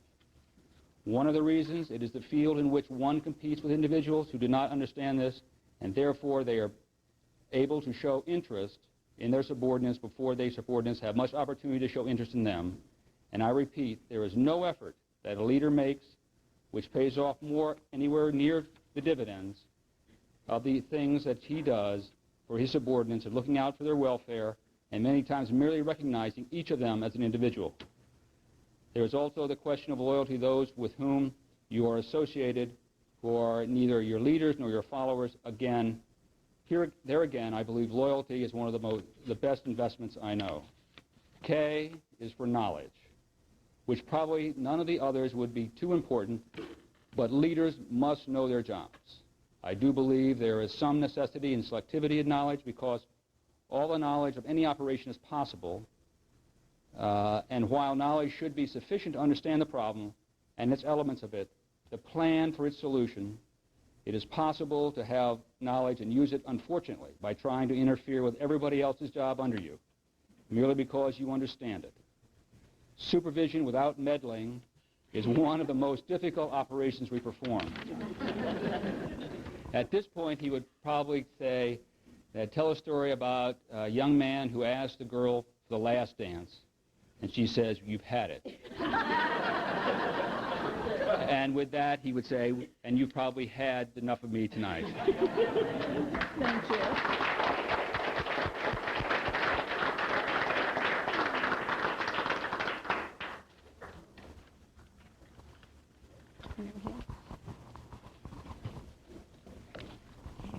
Introduce yourself to him. I'm Rosalind Beard, and my father served with General Hershey in National Guard and Field Artillery, and then down on the Mexican border. And anytime General Hershey was in Angola, he usually would look up our family. And I want to tell you one thing about General Hershey had a brother, Russ Hershey, and they had no children, but they did have a dog. And when Russ was elected sheriff of Steuben County, why, he didn't have a place for the dog in the jail. So he asked my father if he would take the dog to our farm. And, of course, my dad said yes, and we had Tiny on our farm. Well, then in the newspaper, they were wanting dogs to serve in the Army, and I think go up mountains and take supplies and maybe ammunition, I'm not sure. But so Dad asked Russ if he'd like to send the dog to the Army to be trained. And, of course, he said, sure, send him to the Army. So the dog was taken, and then when the war was over, we got a letter if they'd like to have the dog returned. And they said certainly. And they said they would have to train the dog to be gentle. And the dog was a collie dog, and it trained back real well. And when Russ had come up in the courthouse, the dog would just be right at his heel. And he kept the dog then after it was returned from the Army. Another time I wanted to say something was General Hershey would stop in the auditor's office, and Dad and I was standing there just visiting, and my father was a man that if any woman had a son in the Army or Navy or Air Force or whatever, he would ask questions, and every mother likes to talk about her sons.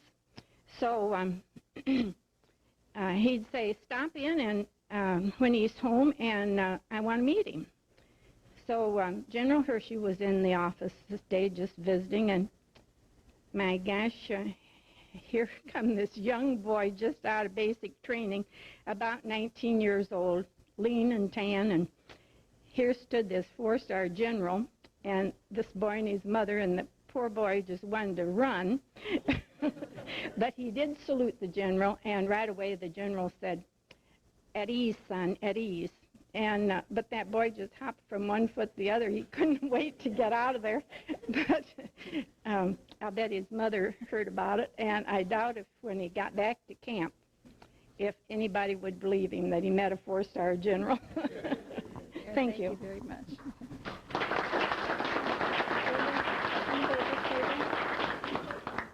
Anybody here?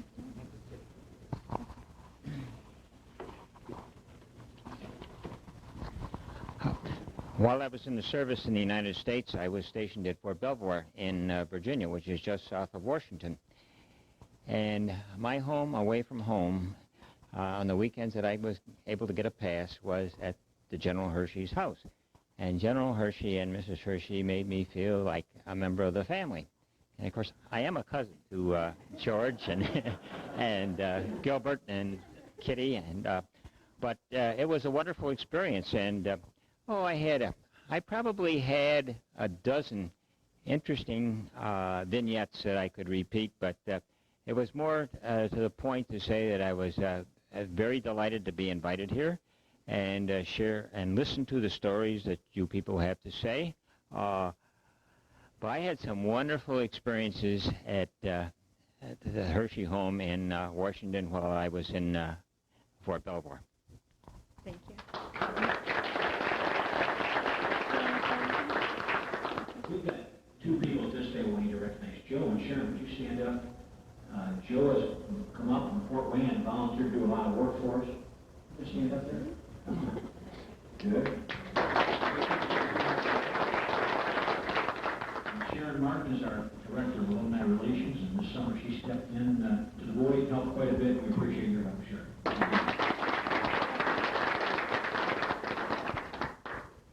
I just briefly want to say that it has been a wonderful opportunity for me to have been involved in this project. And I especially want to recognize once again the leadership role that Priscilla Wilson, and Marcia Hooker have taken in terms of putting together the exhibit in Library Room 104. The countless hours that they shared, it's been full of many, many memories, wonderful memories, and I really wish to thank you very, very much. I also wish once again, too, it has been a wonderful privilege for me to get to know Jo Wilson. Jo Wilson worked in the Selective Service, and it has been wonderful to get to know her and for her to share a little bit of the life of this remarkable man. Thank you for this wonderful opportunity.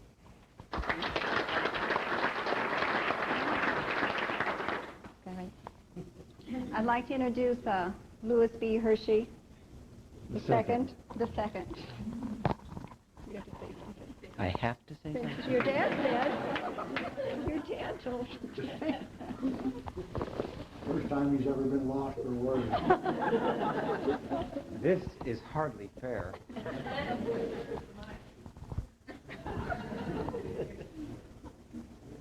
Well, I want to first thank everyone here for the honor and recognition that they have given all of the family.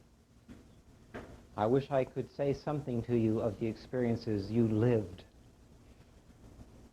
other than the fact that people of my generation, who are so different in so many ways, owe such a debt to the success of the vision that both my grandfather and all of you lived in putting your lives on the line through 3 wars, events of which we could not possibly understand because of your success. The world has changed so much. If there is a hope for the kind of value that has been passed on in this room, it will be that we don't forget, not just men and women, but ideas, that you can better yourselves from continuing to try harder. I cannot speak for the experiences you've had. I don't know the story that people even like my cousin Rick has shared with you, because I am much younger than all of you. But if I could pass on a legacy to those who would be much younger than I, it would be to look to the kinds of models that my grandfather and his family have impressed upon me. I did not ask to be named after my grandfather, and it has provided me with a certain amount of celebrity that I did not earn. I am no more my grandfather's grandson than any of his children's children are, their grandsons and granddaughters. But I am proud to be a member of that family, and proud to have each and every one of them members of my family. Thank you very much.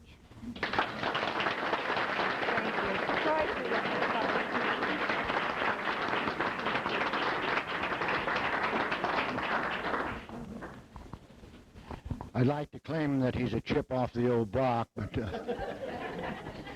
I don't know whether I can quite measure up. Maybe he's a chip off of his grandfather's block. I appreciate very much all of the fine things that I've heard tonight from all of you. I feel greatly flattered that you brought me here to tell me these things. I thank all of you for the support that you are continuing to give General Louis B. Hershey, because certainly he's one of our greatest Americans. And I'm talking about all of them from the colonial times until now. If we can live by the example that he has set, our country will continue to be strong and ready for all that it must do for the world civilization. Thank you, ladies and gentlemen. Thanking me for coming to his birthday party, which was hosted by the Hershey Chapter ROA. As I recall, this was his last such birthday party before his death. It struck me then, as it does now, as being another example of our great and ever gracious General Louis B. Hershey, who still would, long after he had retired, take the time to write to thank a member of his Selective Service family. It came from the heart. I feel sure if he could use heaven's overnight delivery, he would be sending everyone at the Tri-State University Commemoration of the 100th anniversary of his birth, this message. Thank you, my friends, for remembering my birthday. Sincerely, Dorothy S. Alvey.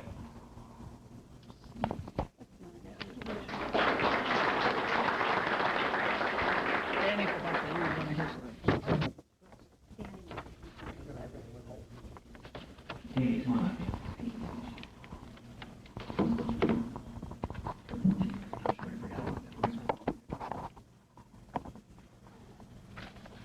This is a letter to the family and friends of General Lewis B. Hershey from Evan L. Holtman, Major General, AUS, retired, the Executive Director of the Reserve Officers Association in Washington, D.C., who is out of the country and unable to attend, and he did send this letter along to be read at the function here tonight.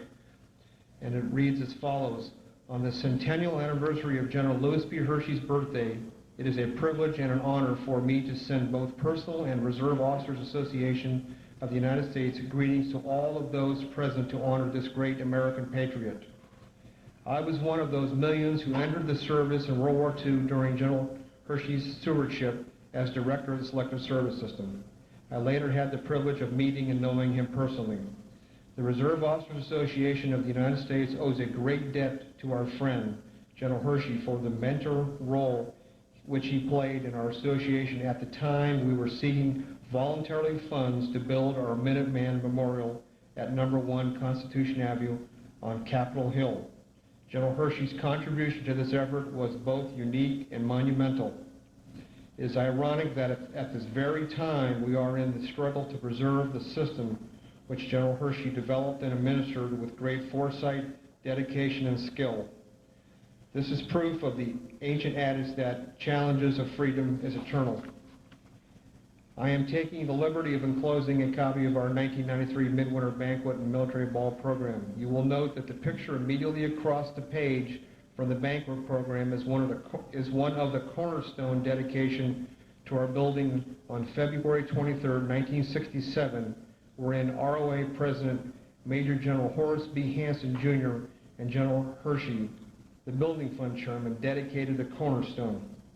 Over 100,000 reserve officers of the United States join me in saluting a friend of many and a mentor of all patriots. Respectfully signed, Evan L. Holtman, Major General, AUS retired Executive Director.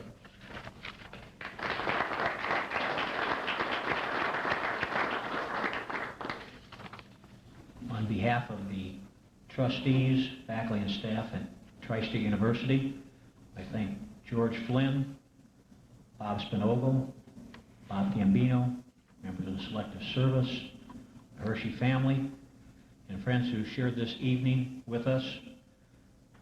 I hope you'll be with us tomorrow for Danny's speech. And again, thank you for coming tonight. It was really a memorable evening.